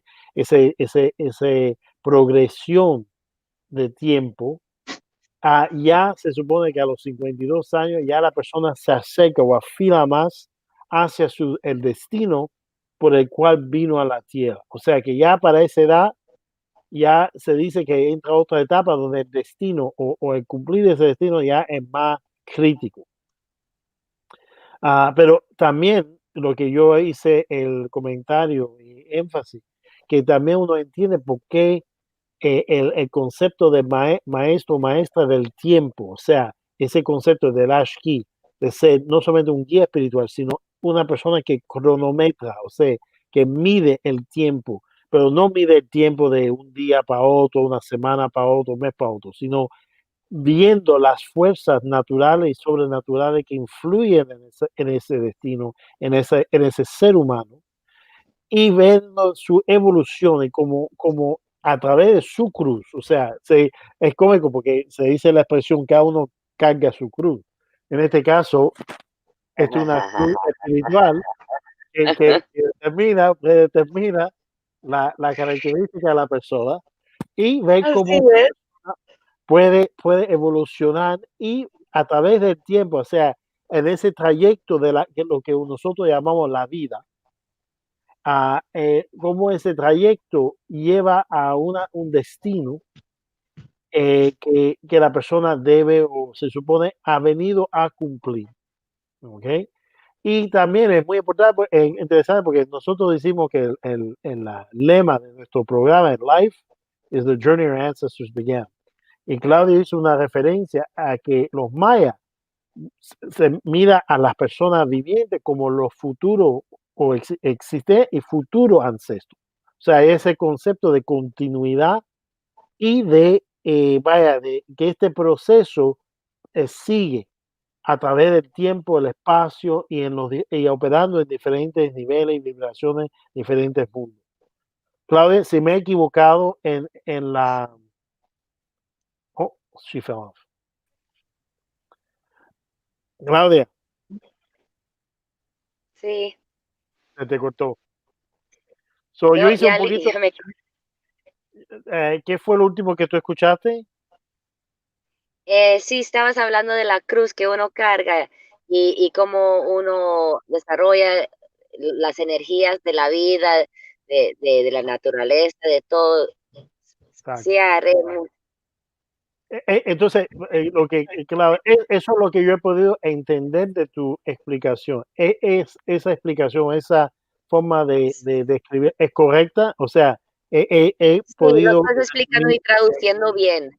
Ok, perfecto, porque es muy importante para mí no distorsionar el mensaje ni el contenido, ¿me entiendes? Para las personas que nos escuchan, lo último que yo decía es, por eso el nombre de Ashki y ese concepto de ser no solamente un guía espiritual, sino realmente la persona que mide o cronometra el tiempo de la persona y el tránsito de la vida, ¿ok? A Sí, través de toda esa influencia, es muy correcto de tener esa distinción, ese nombre o esa característica, porque yo creo que las personas que nos escuchan se puede dar claramente cuenta de la importancia que tiene ese calendario. No solamente un calendario estático, sino una fuerza dinámica que mide el tiempo a nivel material y espiritual. Así es. Combina todo, combina todo. Okay, so switching to English now. Okay. Okay. Okay, over to you, Teresa. Next question. I'm done with my questions. Done with your questions. Yeah, I had the 4 questions your and turn. I got my reading here. It's your turn, Jean-Jerome. Now we want to know what you're about. You just want to know what Destiny has for the Batman. I wanted to say that. I wanted to say because you're the bats. I'm the Bat. And you're so right about that translation, that the importance of keeping time. El nombre Ajq'ij se traduce, el nombre en español es contador de tiempo. Yeah, es contador de tiempo. It is the timekeeper for sure. So again, great translation. Siete bats. We were just talking the other day, kind of preparing for this, and I knew he was 7 bats, and it's been a crazy couple of weeks. I'm all over the place, and I realized that the next day that we were speaking, it was his birthday. So again, happy Mayan birthday, Jean-Jerome. It was his Mayan birthday. So yes, so I'm really happy to go further into your cross. So bats. We talked a little bit about the 7. We talked a little bit about the 7 in Teresa's chart. Now, bats is all about. Okay, first of all, bats is the number 1 on the calendar. It is the start. It is referred to as the umbilical cord. The umbilical cord between us and Mother Earth and Father Sky. Okay. Bats is the creativity, creation, right? So bats is known as the master creator. It is the poets, the musicians. It's all about being the performer. Okay. It's represented by the monkey. So I don't know if you're going to get a new nickname there, but 7. I've always done a wicked monkey imitation for my kids. Well, I do a wicked monkey. You know, this is good fodder for me now. Thank you, Claudia. I'm giving you monkey bats. You know the monkey bats from what's her name? Oh God, the Wizard of Oz, right? I only have one thing to say to you, Teresa.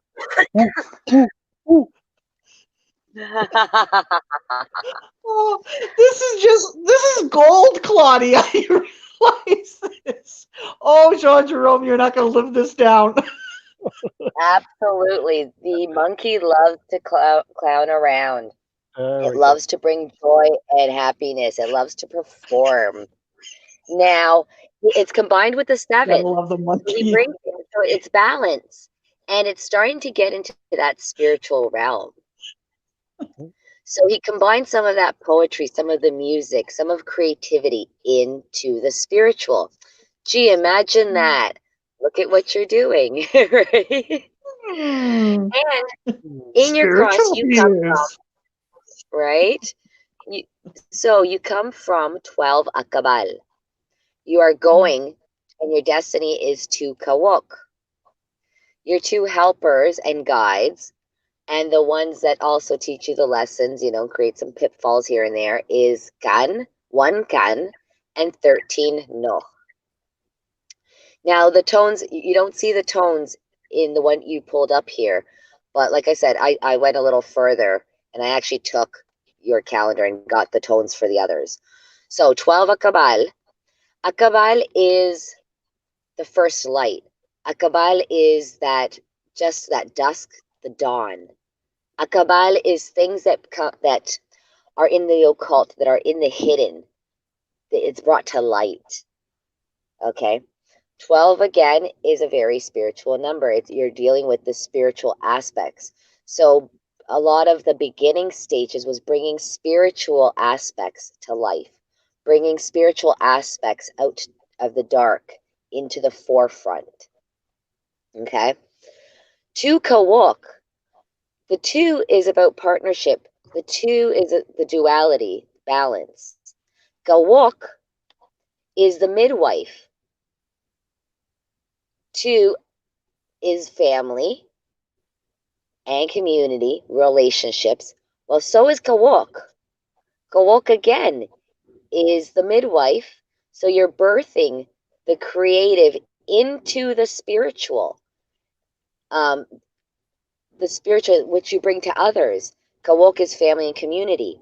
So a lot of this performance, a lot of this poetry, a lot of this music, a lot of this creativity that you have is in the spiritual department, which you are bringing now in later life definitely to the forefront. You know, what you had brought out of the shadow, you're now definitely bringing public in your later life. You're definitely bringing that balance, and you're bringing those things to the community. Now, your helpers can, 1 kan and 13 noch. Kan is strength.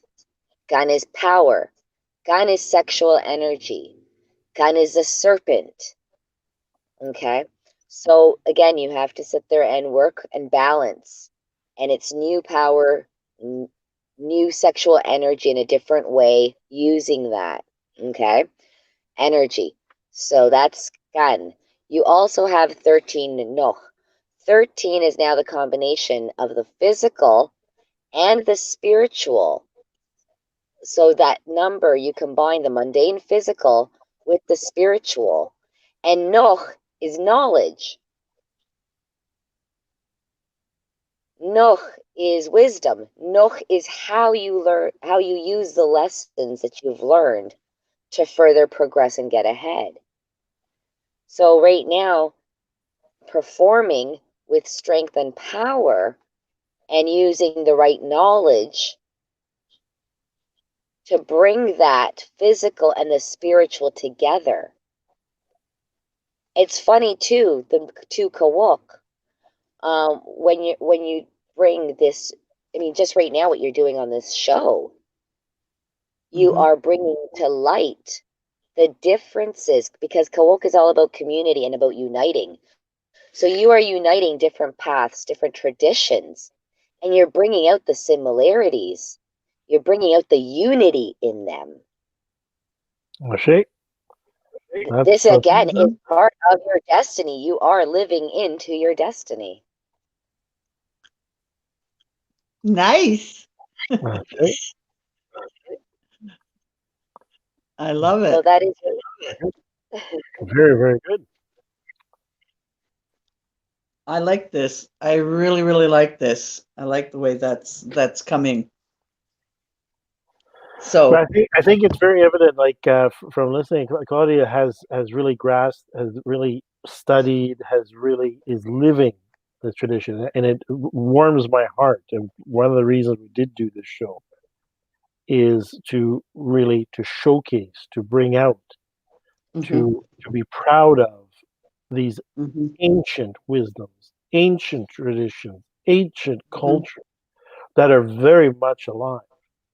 I made a comment really that you know, the Mayan, other than, you know, the idea of the Mayan calendar, and when there was 2012, you know, the all the noise about, and I may ask you, Claudia, to explain that aspect. But what people fail to see is that the Mayan culture is, and its belief system, its calendar, its divination, its wisdom, has been pretty much unbroken and is one of the oldest belief systems, complete belief systems with astrology, astronomy, question of time, commerce, mathematics in the hemisphere, in the Absolutely. in the Americas, if we say, and together with the other also very ancient societies, the Inca in Peru.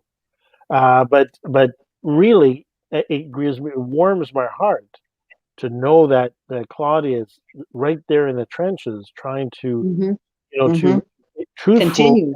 and continue that. And I'm sure the ancestors. That's why her elders immediately embraced her, because they saw Yes. the genuineness of her search, the genuineness of her intention, and they have a Her shared gift. interest to make sure that this knowledge and this experience and this culture is not Continue. sidelined or lost, right? So And you know what I find is interesting through this is that we have to, when we're at school, when we're taught about histories, we're only given this very narrow view of history and people's cultural backgrounds. And okay. what we fail to realize is, nothing against Greek people whatsoever. I love Greek mythology, etc. But everything is seen through the Western eyes as though everything was brought forth through Greece culture, mythology, etc., civilization itself. Yet there are other civilizations and cultures that are way older and have had amazing, amazing,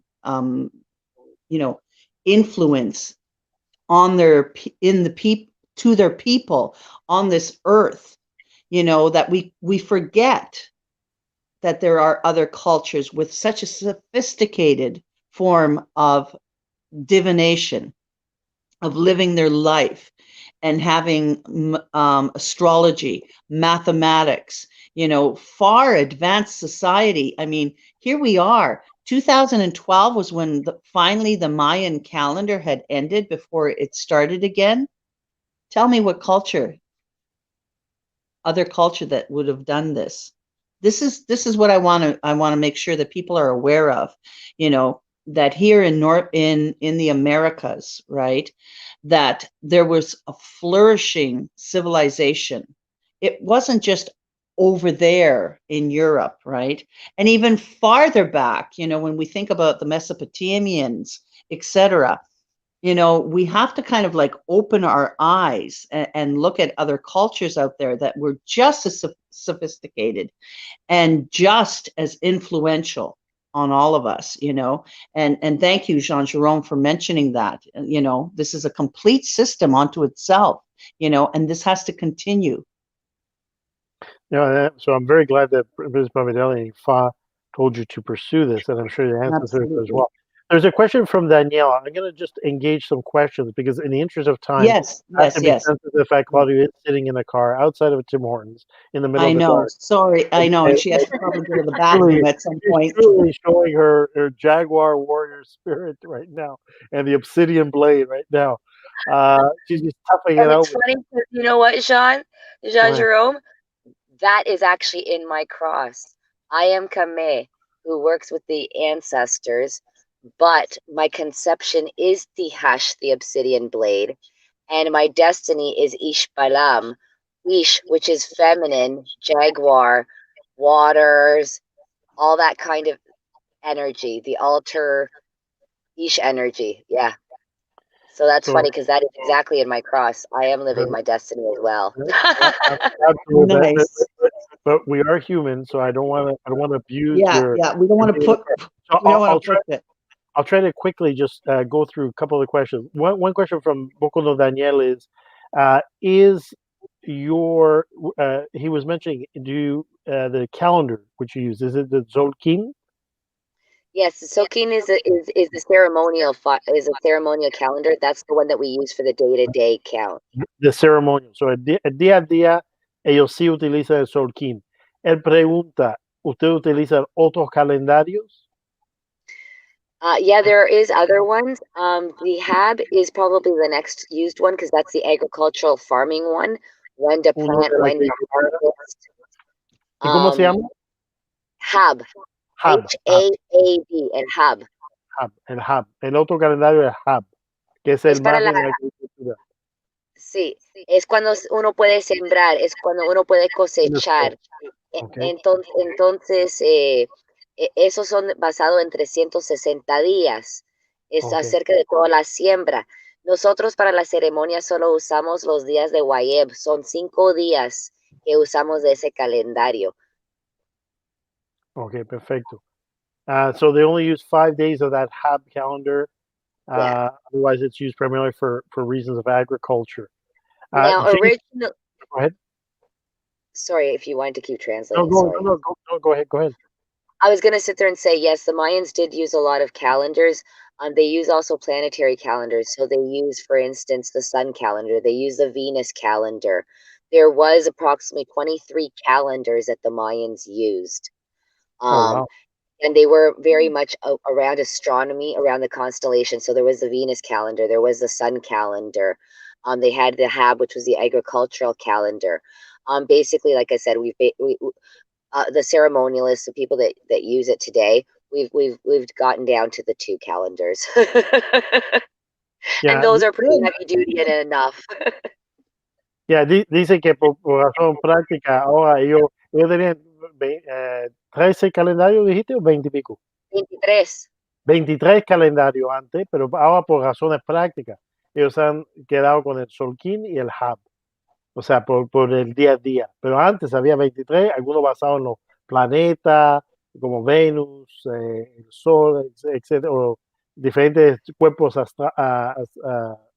astronómicos. So no, very interesting, very, very interesting. There's another question that was interesting from Jay Sword. She says, I was at a capoeira performance years ago where I saw a Colombian capoeirista being ridden by a jaguar spirit, and I could see the jaguar clear as day. I was wondering if you could please share with me what the jaguar spirit represents. Good question. Yeah, good question. I've actually had the jaguar medicine run with me for a very long time. And I was at a ceremony or a ritual once, and we were kind of blindfolded, and it was just sense, and it was just dance and rhythm, and I transformed, it felt like, into the jaguar as well. Jaguar medicine, that's a great question. Jaguar medicine is based on impeccability. Jaguar medicine is about being truthful, about being impeccable with your word, about being honest, about being transparent. Jaguar medicine is about healing, is about the mystery, going into the unknown, willing to deal with that shadow work, and it's strength, it's power, it's, again, impeccability. Would you say that jaguar spirit in medicine is also a form of protector of the community and Yes. like some sort of an ancient sort of spiritual force that protects or comes out when the community is in danger? Absolutely. We have a couple of different protectors. Jaguar is definitely protection. Jaguar is instinct. Jaguar is power. Jaguar is, again, stealthy, right? Jaguar is very much feline energy, feminine energy as well. The jaguar medicine is definitely working with feminine energy. Okay, energía femenina, okay. Okay, Bocono Daniel pregunta otra vez, ¿el calendario lunar cómo se llama? El nombre quiché no sé, solo lo puede buscar debajo del calendario lunar, porque sí, así se llama, probablemente ahora lo tienen en español. Okay. Pero el nombre tradicional no lo sé. I would just go with lunar calendar. Okay. But that was one of those 23 you mentioned, right? Yes. Okay. Okay, well, those are the questions we have so far, other than people celebrating or reveling in the fact that I have a bit of a monkey in me, with flying monkey of Bay Sword, and Claire saying, haha, monkey Jean-Jerome. Oh, I So, love it. so okay, Monkey bats. I will expect peanut donations the next little while, or bananas. I'm not going to let you live I was this going to say, one how about down, bananas? Jean-Jerome. You're going to start getting Bananas. cases of bananas. You know, it's all about the banana, baby. Oh my goodness. It's great to have a little bit of that monkey energy. Oh yeah, we swinging out of the tree. There we go. I love It it. tames some of that. It tames So some of that powerful cat energy. the next time we start the show, I'm just gonna go. Oh, Oh no, I'm going to find something. I'm going to find something and I'm going to put it on. oh goodness. Well, it's so funny because James, my partner, always teases. He sits there and says, I think your whole family's just monkeys. Your dad's side and your mom's side, it's just different types of monkeys. He sits there and says, your mom's side, the way they gather, oh my God. I mean, they're not serious. They joke around. They have fun. They dance. They're the spider monkeys. Absolutely. They're the spider monkeys. He Nice. says, now your dad's side of the family, he goes, Claudia, no offense, but they're a little bit more serious. They tend to get a lot more angrier. I think they're the howler monkeys. They might fling shit every once in a while. Oh, Teresa. Oh, I have to laugh because I have a story related to that as a child. I got monkey poo thrown at me, but I won't get into that story. So that's that's a a story good for one. another show. That's a story for the flying monkey. For another day. Stay tuned on Ancestral Eyes for the next episode of Flying And monkey poo. Monkey. Oh, Lord. Claudia, I'm basically scrolling now, or your contact information. So you've given Yes. your email as CV Luna Yena. Actually, it's probably easier if everybody just uses C as in Claudia, V as in Valdes, my last name. So CV, the small medium at gmail.com. They can find me on Facebook under the On small medium Facebook. at Yes. large. Mm-hmm. My story is Treasures for the Soul. It's also on Facebook. The retreat that we've got started. I invite anybody that's in the area to come out. If you want to join in community, if you want to do ceremony and rituals, if you just want to kind of get away in these crazy times for some time in nature, we're open. You can find us also on Facebook under Stoneheart Retreat. So there's lots of different ways to contact me. I'm available. I'm No. here.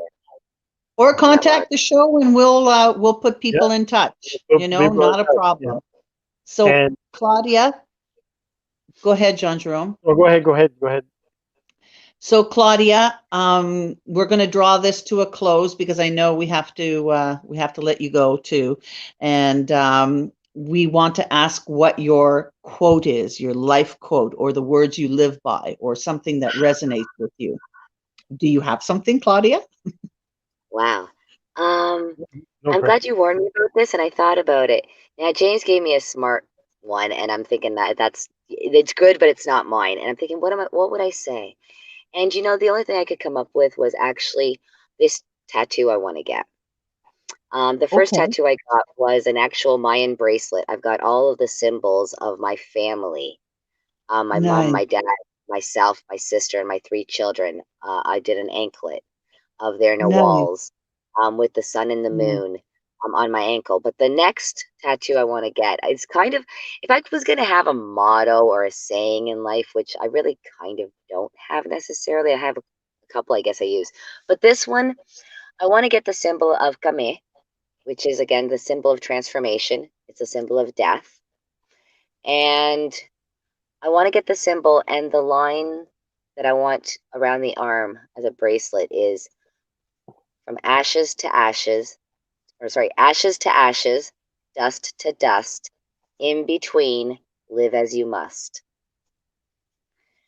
So Nice. basically, again, we all come from ashes. We all go to ashes. We all start from dust. We all go to dust. In Mm-hmm. between, we must live to our destiny. We must live how we are guided. And only we know that. Nobody can tell us that. We all have No, our own journey and our own path. So I Ashe. guess my absolutely. motto, and I've always kind of been on the side of weird. I've always beat to my own drum, but I've been guided well. So Yeah. again, if I had a motto, it would be ashes to ashes, dust to dust, in between, live as you must. Beautiful. Nice. I feel Nice. Well, Nice. Thank you so much, Claudia. I, Thank you. And I wanted to thank everybody for tuning in, for your questions, comments. It's very, absolutely. Thank you. it helps the show and shows your engagement and interest. And we hope it's been a value para todas las personas que nos escuchan. Muchas gracias por su pregunta, comentario, porque nos muestra su interés por el programa y los temas que estamos trayendo.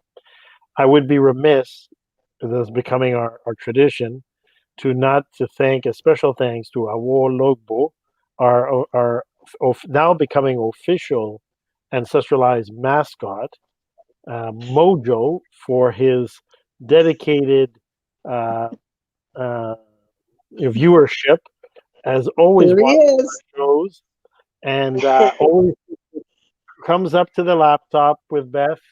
Mojo is Beth's laptop, is Beth's cat, kitty. And since we've started the program, and since he was, old, a little bit older, he's only a few weeks, like a few months old.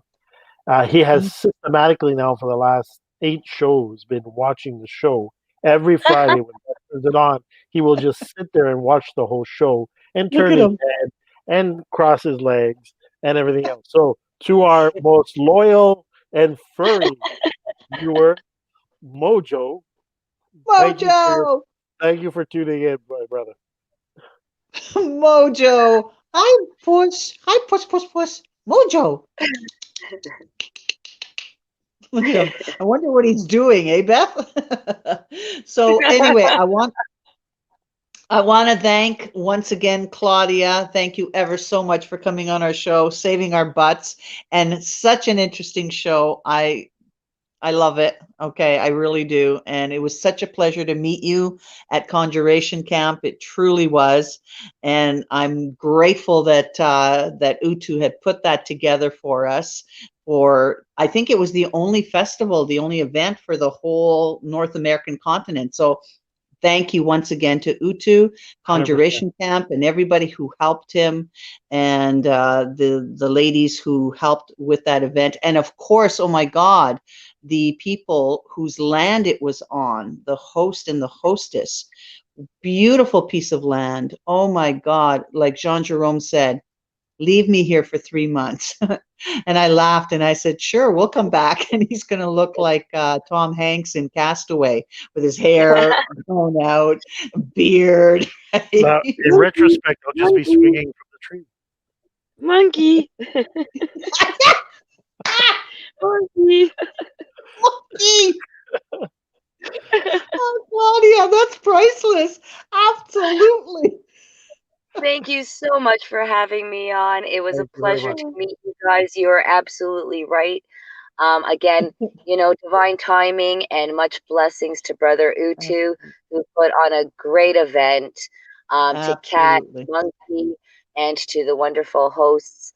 Again, I honor my ancestors. I honor your ancestors. I honor the Mayan tradition. I honor all of you for watching. Thank you so much for bringing this out and giving us a platform. Again, divine timing. It was a pleasure and an honor to meet you and to Likewise, become likewise, friends, Claudia. Thank you. and I give total thanks to, my Tata to my Tata Bartolo, to, Tata Pedro, and to Prince Bamadeli. So thank you all. Absolutely. Ashe.